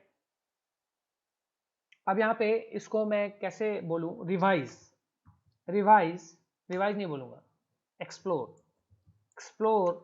The following topics, in topics को आप एक्सप्लोर कीजिएगा आपके अपने अच्छे भविष्य के लिए। MITM man in the middle, MITM ARP DNS cookie, ठीक है, कुकीज, सेशंस, टोकन्स, ठीक है, यहां पे cookies, sessions, tokens, types of cookies, types of cookies, ये वाले हो गए, MITM, ARP हो गया, DNS हो गया,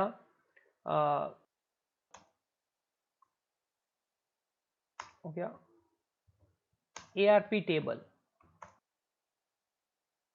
ठीक है, ARP टेबल को भी देख लीजिएगा, ARP कैश, DNS कैश,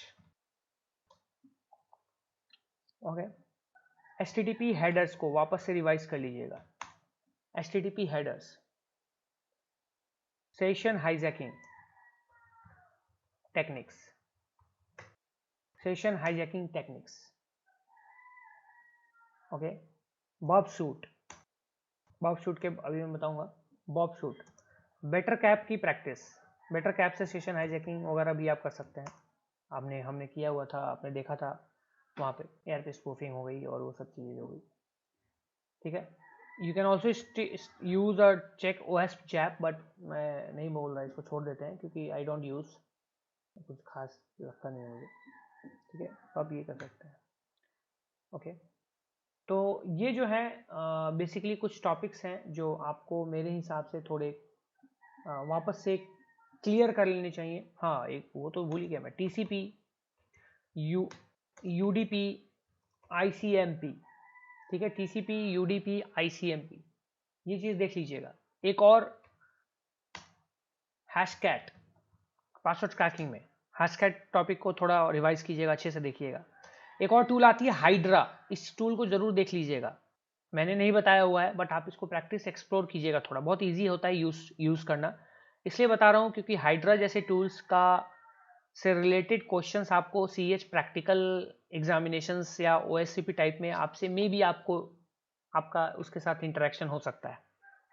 तो बस एक जनरल टूल है, जैसे टूल्स हैशकैट है, जैसे जॉन वैसे ही है, कुछ बहुत बड़ा तोप नहीं है, बस मैंने आपको टॉपिक बता दिया है कि आप थोड़ा सा इसको ध्यान दीजिए, एक्सप्लोर कीजिएगा, ठीक है, इसको कर लीजिएगा। TCP डंप को देख लीजिएगा, एक टूल है TCP dump, that's a very interesting tool, इसको आप देख लीजिए। कोला सॉफ्ट पैकेट बिल्डर, इसको देखिएगा, मैं आपको कुछ, ये मैं समराइज्ड टॉपिक्स आपको बता रहा हूँ, ठीक है, जो काफ़ी ज़रूरी है, वो आप देख लीजिएगा प्लीज़। TCP फ्लैग्स को देख लीजिएगा, ACK SYN flag, reset, RST, finish, ये सब देख लीजिएगा, ठीक है। और क्या क्या है दिमाग में, ये सारी हो गई, सेशन हाईजैकिंग से सेशन टोकन्स, कुकीज, ये हो गए, हो गया, IP स्पूफिंग, मैक स्पूफिंग, ठीक है, अब इतना हो गया, तो इसके अलावा एक और चीज़ देख लीजिएगा, मैक फिल्टरिंग, जो राउटर्स में बेसिकली आपको मिलता है, कैसे काम करता है, कैसे क्या होता है, ठीक है, मैक फिल्टरिंग भी देख लीजिएगा।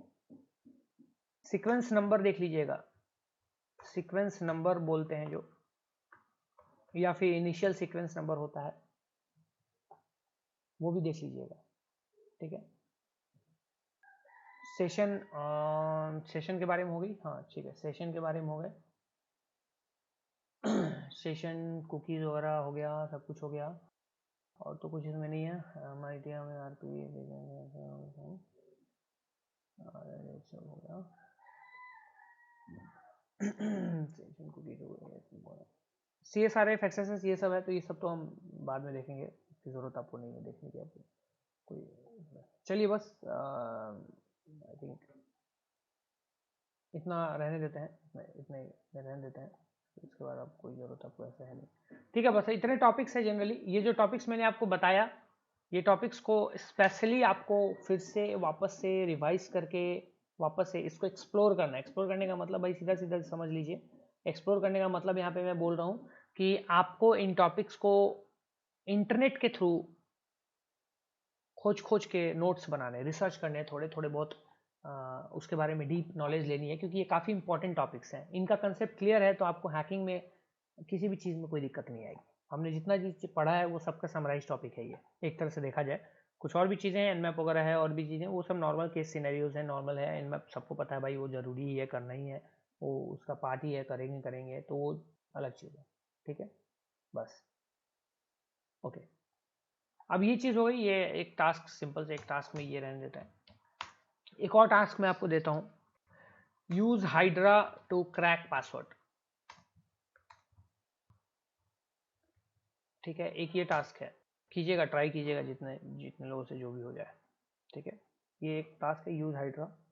ओके, नाउ चलिए बस अभी इतना ही, फिर आगे देखते हैं, कुछ दिमाग में आया तो आपको देखते हैं। तो ये थी हमारी सेशन हाईजैकिंग की पूरी चीज़। सेशन हाईजैकिंग से बचने के काफ़ी सारे तरीके हो सकते हैं गाइस, काफ़ी सारे काउंटर मेजर्स हो सकते हैं। जैसे कि ऑलवेज जब भी कोई रिमोट कनेक्शन आप बनाइए तो सिक्योर रिमोट कनेक्शंस बनाइए। ठीक है, जैसे SSH वगैरह का यूज़ कीजिए, FTFS का यूज़ कीजिए, FTPS का यूज़ किया जाए FTP के जगह पे। ठीक है, तो ये सब चीज़ें आपको देखना है, ध्यान में देना है। ठीक है, इसके बाद जब अगर आप एक लाइक यू कैन से कि मतलब एक सिक्योरिटी पर्सनल हैं आप, या फिर रिसर्चर हैं, ऐसे हैं, या फिर आप सिक्योरिटी देखते हैं किसी वेब एप्लीकेशन का, तो हमेशा हर एक सक्सेसफुल लॉगिन के बाद सेशन आईडी को रीजनरेट कीजिए, वापस से रीजनरेट कीजिए। इससे आपका जो है सेशन फिक्सेशन अटैक से बचने का आपका ये उपाय है। ठीक है, टाइम आउट का यूज़ करना चाहिए, टाइम आउट फंक्शन का, जो मैंने अभी बताया कि कुछ टाइम के बाद एक स्ट्रॉन्ग वो एक्सपायर हो जाए, ख़त्म हो जाए। कभी भी URL के क्वेरी स्ट्रिंग में, URL स्ट्रिंग में कभी भी सेशन आईडी से रिलेटेड कोई डिटेल्स नहीं होनी चाहिए, ये भी एक काफ़ी ज़रूरी चीज़ है। ठीक है, तो there are a lot of ways through which the session hijacking can be prevented, एक तरफ से प्रिवेंट किया जा सकता है। कभी भी सेशन को लाइक जैसे यूजर लॉग आउट करे, सेशन को तुरंत एक्सपायर हो जाना चाहिए, ऐसा भी होना चाहिए। ठीक है, सेशन का या कुकी का लाइफ स्पैन होता है एक, उस लाइफ स्पैन को कम रखना चाहिए, जितना कम हो सके मतलब उतना कम रखिए, वो ज़्यादा अच्छा है। ये तो बता ही दिया, जितनी बार लॉगिन हो वापस से सेशन आईडी को रीजनरेट किया जाए। ठीक है, बस सिंपल सा ये चीज़। तो कुछ ये सब तरीके थे, तो ये हमारी सेशन हाईजैकिंग कंप्लीट होती है। यहाँ पे अब आपको एक चीज़ मैं आपको दिखाने वाला हूँ, यहाँ पे इसका एक छोटा सा आपको एग्जांपल मैं आपको देने वाला हूँ। ठीक है, ये इसके लिए बॉबशूट की रिक्वायरमेंट है गाइस। अगर आपको बॉबशूट के बारे में नहीं पता है तो कोई टेंशन लेने की बात नहीं है, हम सब कुछ जानेंगे। फिलहाल ये आप समझ लीजिए एक टूल है ये, जो हैकर्स के लिए काफ़ी ज़्यादा इंपॉर्टेंट टूल होती है। ठीक है, अब ये सेशन तो टाइम आउट हो गया था, इसको मैं करता हूँ यहाँ से। अब जैसे कि यहाँ पे गाइज एक वेबसाइट है TestPHP wallhub.net, TestPHP एक वेबसाइट है।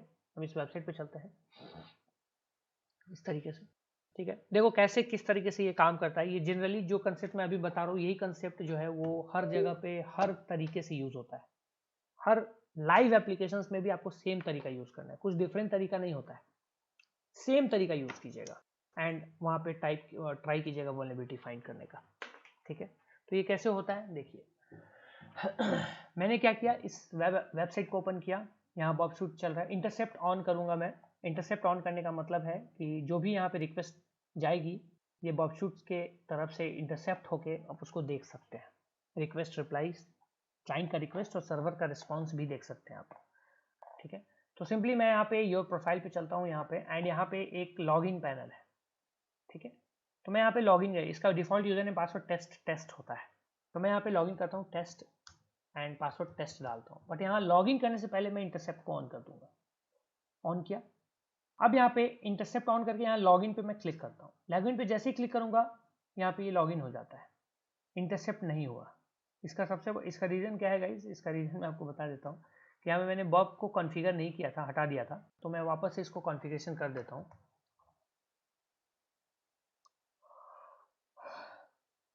यहाँ कॉन्फ़िगर देखो, नो प्रॉक्सी है, ये मैनुअल प्रॉक्सी, बॉब की प्रॉक्सी जो है लोकल होस्ट की, ये कर दिया कॉन्फ़िगरेशन, अब ये हो गया। ठीक है, अब मैं वापस से योर प्रोफाइल पे चलता हूँ, यहाँ पे आ गया। यहाँ पे अब जो है यहाँ पे अगेन टेस्ट डालता हूँ, टेस्ट। अब मैं यहाँ पे इंटरसेप्ट को ऑन कर देता हूँ एंड यहाँ पे इसको लॉगिन करता हूँ। लॉगिन जैसे ही करूँगा यहाँ देखो ये बॉबशूट के अंदर में ये लॉगिन रिक्वेस्ट आ जाएगी। ठीक है भैया, ये लॉगिन रिक्वेस्ट आपके पास आ गई है। यहाँ पे user name test password test यहाँ लिखा आ रहा है, हमें इससे कोई मतलब नहीं है। ये रिक्वेस्ट किसको जा रही है? रिक्वेस्ट इस सर्वर को जा रही है। हमें क्या करना है ना, हमें एक कुकीज वैल्यू चाहिए। सर्वर जो कुकी वैल्यू भेज रहा है बेसिकली एक लॉगिन कुकी जो हो गया, तो वो हमें कहाँ से मिलेगी? वो तो सर्वर के साइड से मिलेगी ना। तो हमें सर्वर का रिस्पॉन्स देखना है, सर्वर क्या रिस्पॉन्स कर रहा है। उसके लिए गाइज इस रिक्वेस्ट पे राइट क्लिक करना होता है और यहाँ आता है do intercept response to this request, यानी इस रिक्वेस्ट का सर्वर क्या रिस्पॉन्ड कर रहा है ये हमें देखना है। तो हमने ये कर दिया। अब हम इस रिक्वेस्ट को आगे बढ़ाएंगे, फॉरवर्ड करेंगे। फॉरवर्ड किया, ये देखो ऊपर में क्या लिखा रहा है? रिस्पॉन्स फ्रॉम टेस्ट पीएचपी, यानी अब ये सर्वर का रिस्पॉन्स है। याद रखिएगा, ये अब रिस्पॉन्स है, आपका रिक्वेस्ट नहीं है, क्लाइंट का रिक्वेस्ट, ये सर्वर की तरफ से आ रहा है। एंड सर्वर की तरफ से जब आ रहा है गाइस, तो यहाँ पे देखिए सर्वर सेट कुकी एक पैरामीटर सेट करता है, एचटीटीपी पैरामीटर, वो सेट किया इसने। एंड ये एस सेट कुकी पैरामीटर क्या है? Login is equal to test percentage two F test, ऐसे करके ये आपका कुकी हो गया। अब क्या हम करेंगे गाइस? इसी कुकी वैल्यू को कॉपी कर लेंगे। कॉपी कर लिया, बस हम इंटरसेप्ट ऑफ कर देंगे। अब हमें कोई मतलब नहीं है। हमने जैसे ही इंटरसेप्ट ऑफ किया, यहाँ पे ये चीज आगे फॉरवर्ड हो गई, अपना नॉर्मल लॉगिन हो गया। ये लॉगिन हो गया, हम लॉगिन हो गए। ठीक है, यहाँ से आप लॉग आउट कर सकते हो, लॉग आउट हो गया। ठीक है, यहाँ पे हम होम पे जाते हैं। ठीक है, अब मुझे बिना लॉगिन यूजर नेम पासवर्ड डाले लॉगिन करना है सेशन हाईजैकिंग करके। तो मैं उस कुकी का यूज कहां पे करूंगा, कैसे करूंगा? किसी को पता है? उस कुकी का यूज मैं कहां पे करूंगा, कैसे करूंगा उस कुकी का यूज? जो कुकी मैंने कॉपी की है उस कुकी का यूज होगा या कुछ अलग तरीके से होगा या कैसे होगा? कुकी एडिटर में। ठीक है, और कोई? Cookie editor. ठीक है, और कोई? Cookies editor. ठीक है, कुकी हेडर। ठीक है, ठीक है। अब इसका यूज कैसे करेंगे मैं आपको दिखाता हूं। हमने कुकी कॉपी की है वहां से, हमारी कुकी वैल्यू जो, अरे सॉरी सॉरी सॉरी, ये क्या खुल गया?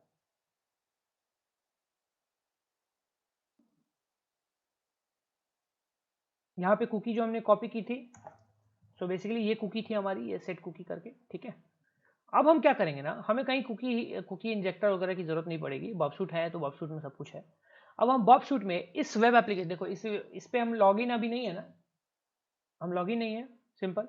अब हम प्रोफाइल पे जाएंगे तो लॉगिन, अगेन लॉगिन मांगेगा ये ऑब्वियसली, तो लॉगिन नहीं है हम जरूरी नहीं है लॉगिन हम करें अभी की फिलहाल के लिए। एक वल्नरेबल वेब एप्लीकेशन, जब वल्नरेबल होगा तो फिर ये चीज हो पाएगी, वल्नरेबल नहीं होगा तो नहीं होगी, याद रखिएगा। तो आपको टेस्ट करना होता है हर एक वेब एप्लीकेशन। हम अब क्या करते हैं, हमें रिक्वेस्ट ही तो करना है ना सर्वर से, सर्वर से हमें रिक्वेस्ट करना है। तो हम क्या करते हैं, किसी भी तरह के रिक्वेस्ट, हम जैसे कैटेगरीज टैब पे मैं जाता हूँ, रिक्वेस्ट करता हूँ, उसके पहले इंटरसेप्ट को मैं ऑन कर देता हूँ। ऑन किया, कैटेगरी पे जाते हैं, कैटेगरीज पे, लॉगिन पे नहीं जाए, कैटेगरी गए, ये रिक्वेस्ट करेगा। यहाँ पे गए, ये देखिए रिक्वेस्ट कर रहा है, ये request to server categories.php। Okay, ठीक है। अब हमें ये जो रिक्वेस्ट है बेसिकली ये नॉर्मल रिक्वेस्ट है, लॉगिन रिक्वेस्ट भी नहीं है। जनरली हम क्या करते हैं, इस तरह से हम लॉगिन रिक्वेस्ट में ये पेस्ट करते हैं, क्योंकि ये वेब एप्लीकेशन पूरी तरीके से वल्नरेबल है, इस वजह से ये चीज वर्क करेगी ऐसे जैसे मैं कर रहा हूँ। अदरवाइज लॉगिन वाले पे ही आपको करना है। तो अब मैं क्या करता हूँ, इस रिक्वेस्ट के रिस्पॉन्स को देखूंगा, do intercept response to request, देख रहा हूँ मैं यहाँ पे। अब फॉरवर्ड करते हैं, अभी देखिए रिस्पॉन्स आया, रिस्पॉन्स फ्रॉम सर्वर आया। अब इसमें कहीं भी आपको कुकी नहीं दिखेगी, क्योंकि ये हमारा एक जनरल रिक्वेस्ट है वेब पेज के लिए, लॉगिन रिक्वेस्ट नहीं है ये। समझ में आ रहा है? कोई सर्वर लॉगिन सर्वर रिक्वेस्ट नहीं है, ये सेशन रिक्वेस्ट नहीं है, ये एक जनरल सेशन है। तो यहाँ पे कोई कुकी हमें यहाँ पे नहीं मिली है। तो बट हम क्या करेंगे, इस जनरल रिक्वेस्ट में उस कुकीज को पेस्ट करेंगे जो हमने वहां से कॉपी किया था, एंड देखते हैं क्या होता है। हमने सर्वर के रेस्पॉन्स में पेस्ट किया, यानी सर्वर के रेस्पॉन्स को मॉडिफाई कर रहे हैं बर्बसूट के थ्रू। एंड अब हम इसको आगे भेजेंगे क्लाइंट के पास, तो फॉरवर्ड करके इंटरसेप्ट ऑफ कर देंगे। फॉरवर्ड किया, भेज दिया, इंटरसेप्ट ऑफ करके वापस जाते हैं। अब वापस देखो, ये हो गया, पेज खुल गया, यहाँ पे कुछ भी नहीं है, नॉर्मल है। हम किसी और कैटेगरी पे चलते हैं। अब ये देखो, जैसे हम कहीं पे भी गए, यहाँ पे लॉग आउट टेस्ट आ रहा है, log out test. Your profile पे चलो, देखो ये ऑलरेडी लॉग इन हो गया। लॉगिन है, सबको दिख रहा है, we are already logged in, ठीक है, तो हम लॉगिन हो चुके, सिंपल सा फंडा था, कोई बहुत बड़ी बात नहीं थी, है ना, बस हो गया, सिंपल सा फंडा था, बहुत बड़ी बात नहीं थी। अब यहाँ पे जब लॉगिन हो गए गाइस, लॉगिन जब हो गए यहाँ पे देख लो आप लोग, वी आर लॉग्ड इन, यहाँ पे जाते हैं, यहाँ पे इंटरसेप्ट ऑफ कर दिया। ये चीजें आप सिंपली यहां से भी कर सकते थे, जैसे मैंने लॉग आउट किया, आप लॉगिन वाले प्रोफाइल पे जाके यहां भी यूजर नेम पासवर्ड डाल के और उसी तरीके से उसको कैप्चर करके उसके सर्वर के रिस्पॉन्स में वो डाल के कर सकते थे, एंड ये फिर हो जाता।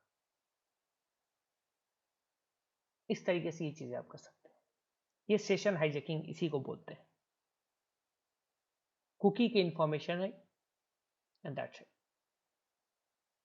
हो गई। तो ये एक सिंपल सा तरीका है, किसी भी लाइव वेब एप्लीकेशन में आप में से कोई भी सेम कंसेप्ट को यूज कीजिएगा, यही, क्योंकि यही कंसेप्ट ही है, दूसरा कंसेप्ट नहीं होता है, सेम कंसेप्ट, मतलब अब इसमें अलग अलग तरीके क्या है, अब मान लो पूरा का पूरा सेशन फिक्सेशन हो गया जैसे मैंने बताया था, तो पूरी कुकी वैल्यू को किसी दूसरे ब्राउजर में पेस्ट करके वहां लॉगिन, वहां सेशन आपको मिल जाता है, तो कंसेप्ट बेसिक जो बेस कंसेप्ट है यही है। तो हमें जो कुकीज मिल रही है, जनरली मेरे कहने का मतलब यह है कि हमें जो कुकी मिल रही है भाई सर्वर से, that cookie is important, that cookie is very much important, ठीक है। यहां से इस छोटे से डेमोन्स्ट्रेशन से आपका क्लियर हो गया होगा बहुत ज्यादा कि भैया एक्चुअली में हो क्या, एक्चुअली में भैया मतलब हो क्या रहा है वहां पे, ठीक है, बस सेम चीजें अगर आप किसी और भी टेस्ट वेबसाइट पे करना है आप कर सकते हैं, जैसे कि और भी जैसे है, you can check test fire भी आप यूज कर सकते हो, टेस्ट फायर भी एक टेस्टिंग वेबसाइट ही है, ठीक है, आप इसको भी यूज कर सकते हो इफ़ यू वांट, इसमें बहुत तरह के अलग अलग मतलब अलग अलग तरीके के वो चीज़ें हैं जहाँ पे आप टेस्टिंग वगैरह जो है वो सब आप कर सकते हो, ऑनलाइन बैंकिंग बिजनेस का ये सब ये सब आर्टिकल्स वगैरह हैं, ये सब देख रहे हो आर्टिकल वगैरह है, यहाँ पे साइन इन वगैरह का भी है, ये टेस्टिंग वेबसाइट ही है, यहाँ पे साइन इन है, इसका default user name password admin admin होता है, ठीक है, एडमिन एडमिन, यहाँ पे डिफॉल्ट लॉगिन करके आप यहाँ पे भी टेस्ट उसी तरह कर सकते हैं। यहाँ देख रहे हो, congratulation you have pre approve loan, click here, click here, अब देखो क्लिक हियर, यहाँ पे ये पासवर्ड आ रहा है, बाय पासवर्ड पास करने का बहुत सारे तरीके हैं, ठीक है, एडिट यूजर्स एंड ऑल, तो ये आपको यहाँ पे यूजर का ये एक्सेसेस वगैरह के लिए भी सारे फील्ड्स वगैरह हैं, सारी चीज़ें, इसको भी आप यूज कर सकते हो, DVWA का भी यूज कर सकते हो, डैम वल्नरेबल वेब एप्लीकेशंस जो आते हैं उनका भी यूज कर सकते हो, this is also a DVWA if you are not familiar, तो अभी तो मैं आपको बस नाम बता दे रहा हूँ, एक डेमोन्स्ट्रेशन भी मैं आपको करके बता दूंगा बेसिकली, ये क्या है ये हद है भाई DVWA,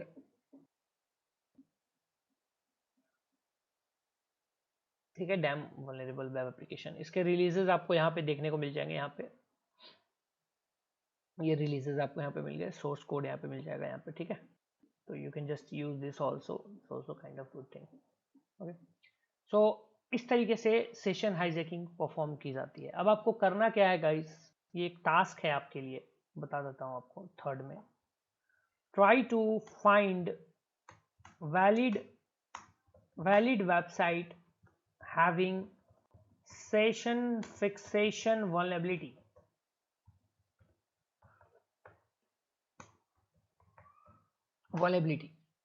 बस। अभी सेशन फिक्सेशन वल्नरेबिलिटी का मतलब क्या है मैं आपको ये भी समझा देता हूँ थोड़ा सा, आप देख लीजिए थोड़ा, ठीक है, जैसे कि मैं एक जनरल ही वेबसाइट पे चलते हैं, जैसे कि मैं flipkart.com पे चलता हूँ, हालांकि इसमें ये वल्नरेबिलिटी होगा नहीं, बट चलो चलते हैं, या हाँ चलो चलते हैं, या स्नैपडील पे चलते हैं इसमें भी नहीं होगा, मैं आपको जस्ट एक ओवरव्यू दे दूँ, स्नैपडील पे चलते हैं,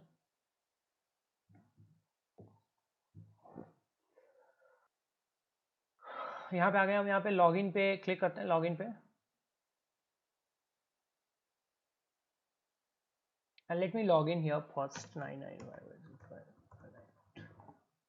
आई थिंक सो कि OTP आएगा, पासवर्ड ना मांगे, नहीं तो फिर पासवर्ड याद नहीं होता मुझे, आ जा भाई, हाँ चलो ओटीपी से हो जाएगा, अच्छी बात है।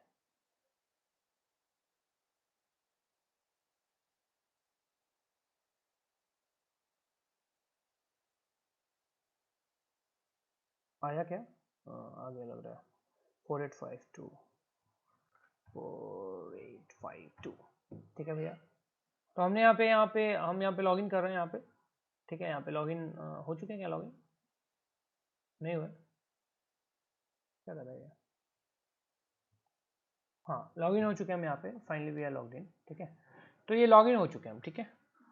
What we are going to do guys, यहाँ पे है क्या, अब यहाँ पे क्या करते हैं ना, यहाँ पे जनरली यहाँ पे लॉगिन सक्सेसफुल आ चुका है यहाँ पे, ठीक है। I am going to this बॉब Suite and we are going to intercept, intercept on करते हैं यहाँ पे।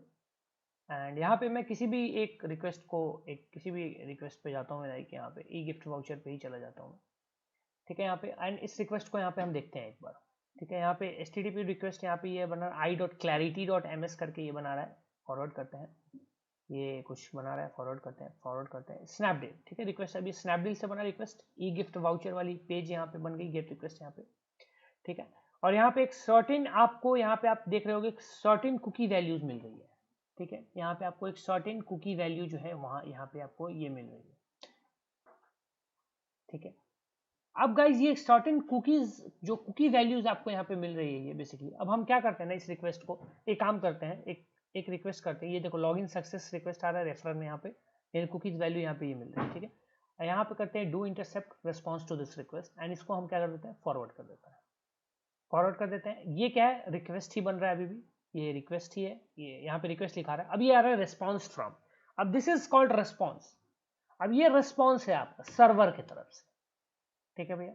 अब सर्वर की तरफ से रिस्पॉन्स आ रही है, तो यहाँ पे एक सेट कुकी वैल्यू यहाँ पे आपको देखने को मिलती है, ठीक है।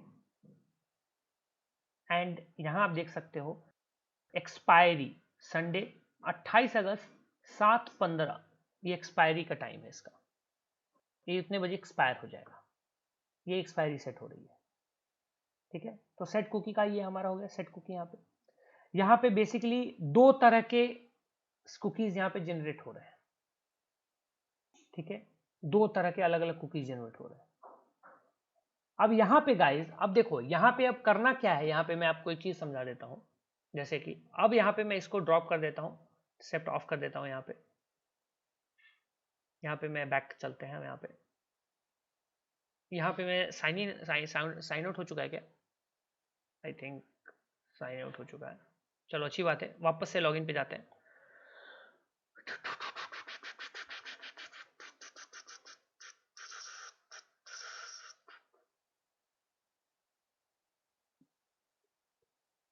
अच्छा लॉग आउट करते हैं।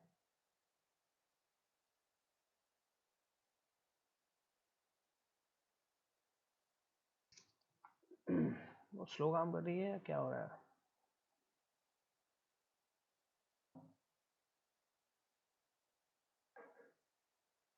ठीक है, हो जा भाई, लॉग आउट।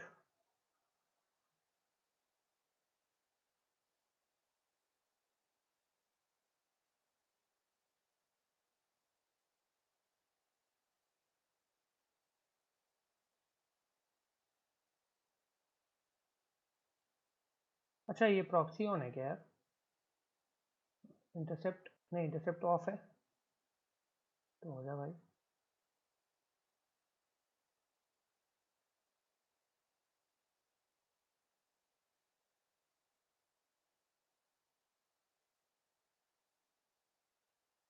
ठीक है, ये लॉग आउट हो गया।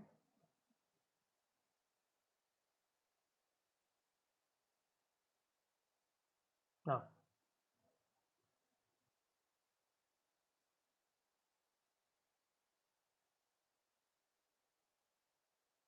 ठीक है, अब यहाँ पे लॉगिन पेज पे चलते हैं।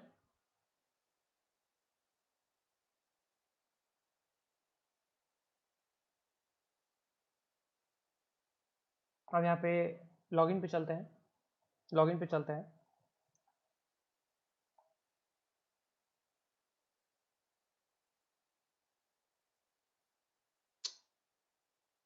ले भाई, क्लिक ही नहीं हो रहा है, वाह। रीलोड करते इसको।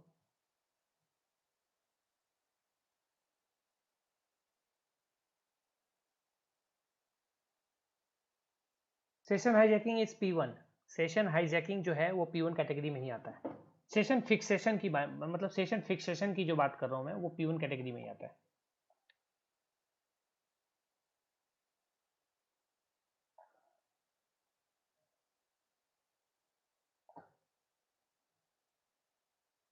अरे यार ये तो बड़ा फालतू फालतू वेबसाइट है ये बेकार की वेबसाइट, इसलिए नहीं चलती है। कोई और वेबसाइट देख लेते हैं, लाइक चलो मैं एग्जांपल में फ्लिपकार्ट ही ले लेता हूँ, हालांकि होगा नहीं बट फ्लिपकार्ट ही ले लेते हैं। चल क्यों नहीं रही यार?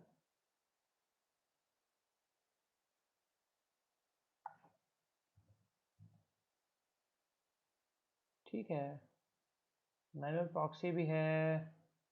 So let's check flipkart.com।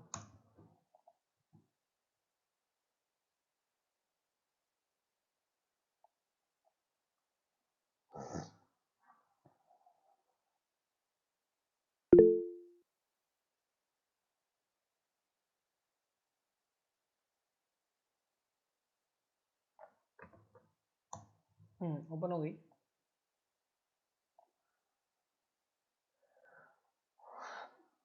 Open हो गई यहाँ पे।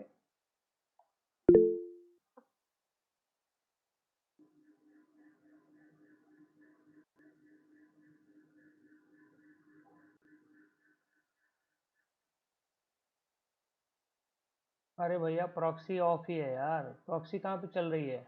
बग शूट में प्रॉक्सी थोड़ी ना चल रहा है, प्रॉक्सी तो ऑफ ही है, तभी तो खुल रहा ही है। मतलब कुछ भी बोल रहे हो क्या तुम लोग? चलो यहाँ पे ये लॉगिन पैनल आ गया। यहाँ पे बस थोड़ा स्लो चल रहा है, I don't know why it is slow. ये login panel, generally login panel है ये। मैं यहाँ पे कुछ भी लॉगिन डाल देता हूँ फिलहाल के लिए, बस चेक करने के लिए। कुछ भी एनीथिंग, जैसे मैंने डाल दिया nitesh@nitesh.com एंड पासवर्ड में मैंने कुछ भी पासवर्ड डाल दिया। एंड मैं इसको इंटरसेप्ट को ऑन कर देता हूँ। अरे भाई इंटरसेप्ट कुछ तो हो रहा है। अच्छा, सिस्टम इज बैंड बजिंग। फिर से वो ऑटो कनेक्ट स्टार्ट हो गया क्या यार? Let me see the task manager एक बार। फिर से कोई फालतू काम कर रहा है कोई।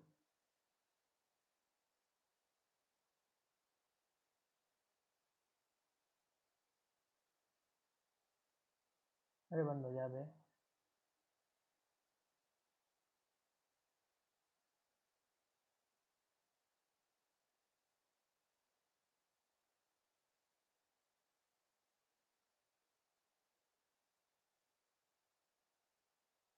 चल तो नहीं रहा है बट फिर भी इतने कौन ले रहा है, इतनी मेमोरी सीपीयू?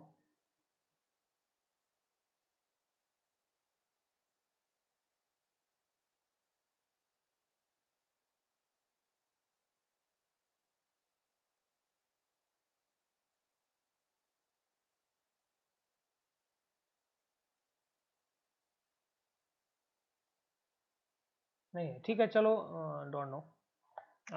यहाँ पे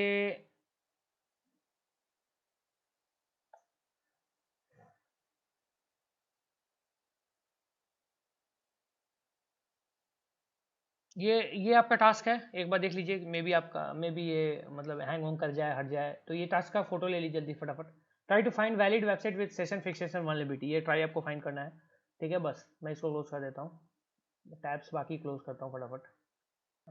ठीक है, अब यहाँ पे गाइज, चल बंद हो, हट जा। यहाँ इंटरसेप्ट को ऑन कर लेते हैं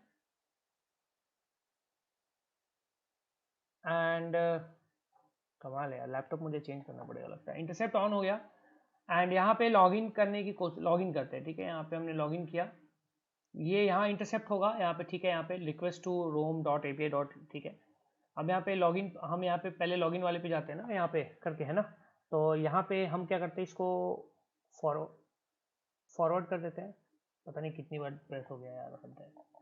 एक बार ही हुआ होगा शायद। फॉरवर्ड कर देते हैं। ठीक है, यहाँ पे यूजर ऑथेंटिकेट करके आ रहा है। हम क्या करते हैं, यहाँ पे राइट क्लिक करते हैं अरे आजा भाई, intercept to this response, intercept the request, इसको फॉरवर्ड करते हैं,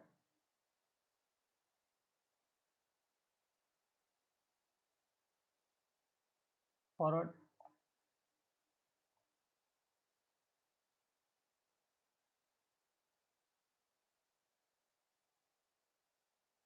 ये भी रिक्वेस्ट ही है गाइस, याद रखिएगा ये रिक्वेस्ट है।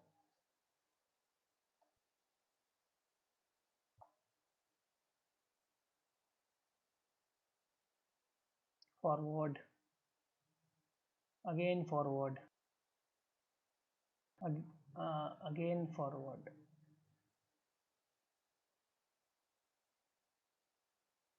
ओके, इस वाले रिक्वेस्ट में कोई सेशन कुकी आईडी है नहीं, मतलब इस वाले में कोई कुकी वगैरह की इंफॉर्मेशन नहीं है, फिर भी हम फॉरवर्ड करके वो देख लेते हैं। यहाँ पे रिस्पॉन्स आया, हाँ हाँ, यहाँ रिस्पॉन्स आ रहा नहीं, ये तो फिर से रिक्वेस्ट आ गया यार, ये रिक्वेस्ट आ गई, मर जा यार। हाँ, ये रिक्वेस्ट आया, ऑथेंटिकेट यूजर नेम, ये आ रहा है यूजर नेम ये, और ये पासवर्ड, तो ये वाली जो रिक्वेस्ट है गाइज यहाँ पे, तो इस वाले रिक्वेस्ट को हमें यहाँ पे राइट क्लिक करना है, do intercept response to this request, ठीक है, इसको रिस्पॉन्स करना है जो लॉगिन रिक्वेस्ट है आपका, ठीक है, उसका इसको फॉरवर्ड कर देते हैं, वेट करते हैं, आई थिंक रिस्पॉन्स आना चाहिए। हाँ, ये रिस्पॉन्स आया यहाँ पे, रिस्पॉन्स आया यहाँ पे गाइस, रिस्पॉन्स में यहाँ पे आपको दिखेगा कि यहाँ पे एरर आ रही है, यहाँ एरर आ रही है, तो यहाँ पे गाइस आपको कोई कुकीज की वैल्यू नहीं आ रही है, याद रखिएगा, this is called, this is a kind of security measure, यहाँ पे कुकीज की वैल्यू नहीं आ रही है, इसका मतलब ये है कि ये जो हमारा वेब एप्लीकेशन है ये रिवील नहीं कर रहा है, जब अगर आप यूजर नेम पासवर्ड ऑथेंटिकेट नहीं कर पा रहे हो, लॉगिन नॉर्मली लॉगिन कर रहे हो नहीं कर पा रहे हो ऑथेंटिकेट, तो ये आपको कुकीज की वैल्यू रिवील नहीं कर रहा है, यही जो चीज है यहाँ पे आपको पता चलना चाहिए कि आपकी कुकीज की वैल्यू क्या है। कई वेब एप्लीकेशंस बिना लॉगिन के रिवील नहीं करेंगे आपको, कई वेब एप्लीकेशंस लॉगिन के बाद आपके रिवील करते हैं, तो यही आपको जो ये टास्क है उसमें करना है। इस टास्क में आपको देखना क्या है गाइस, जो ये टास्क, अरे यार ये मैंने हटा दिया, टास्क जो आपको मैंने दिया था उसमें आपको करना क्या है, होता क्या है, मैं आपको समझा देता हूँ होगा क्या।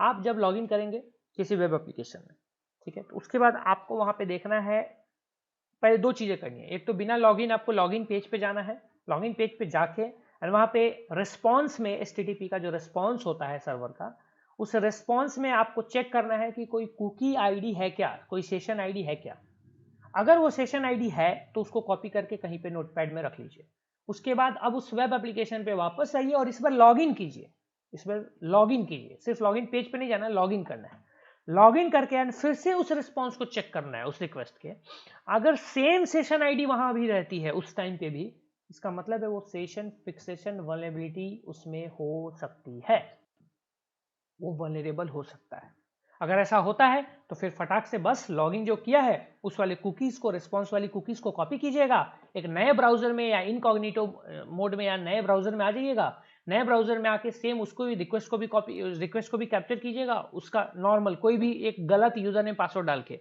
वहां उसको कैप्चर कीजिएगा, कैप्चर करने के बाद उसके बाद रिस्पॉन्स वाले डू इंटरसेप्ट रिस्पॉन्स करके और वहां पे पहले वाली जो कुकी कॉपी की थी उसको पेस्ट करके एंड फॉरवर्ड करके इंटरसेप्ट ऑफ कर दीजिएगा, अगर लॉगिन हो गया तो वो सेशन फिक्सेशन वल्नरेबिलिटी होगा, ठीक है, तो बस ये चीज़ को डेमोन्स्ट्रेट कर दीजिएगा, मैं ये पता नहीं क्या हो रहा है, इसको मैं बंद कर देता हूँ फिलहाल के लिए, ठीक है, इंटरसेप्ट ऑफ एंड ऑल, अब मैं दूसरा लैपटॉप लूंगा ही, यहाँ डू एंड डू, जिस मेरा कोई लैपटॉप लेना चाहेगा तो ले सकता है, खरीद सकता है, तो यहाँ पे ये चीज़ हो गई वो बस गाइस, यहाँ पे मैं इसको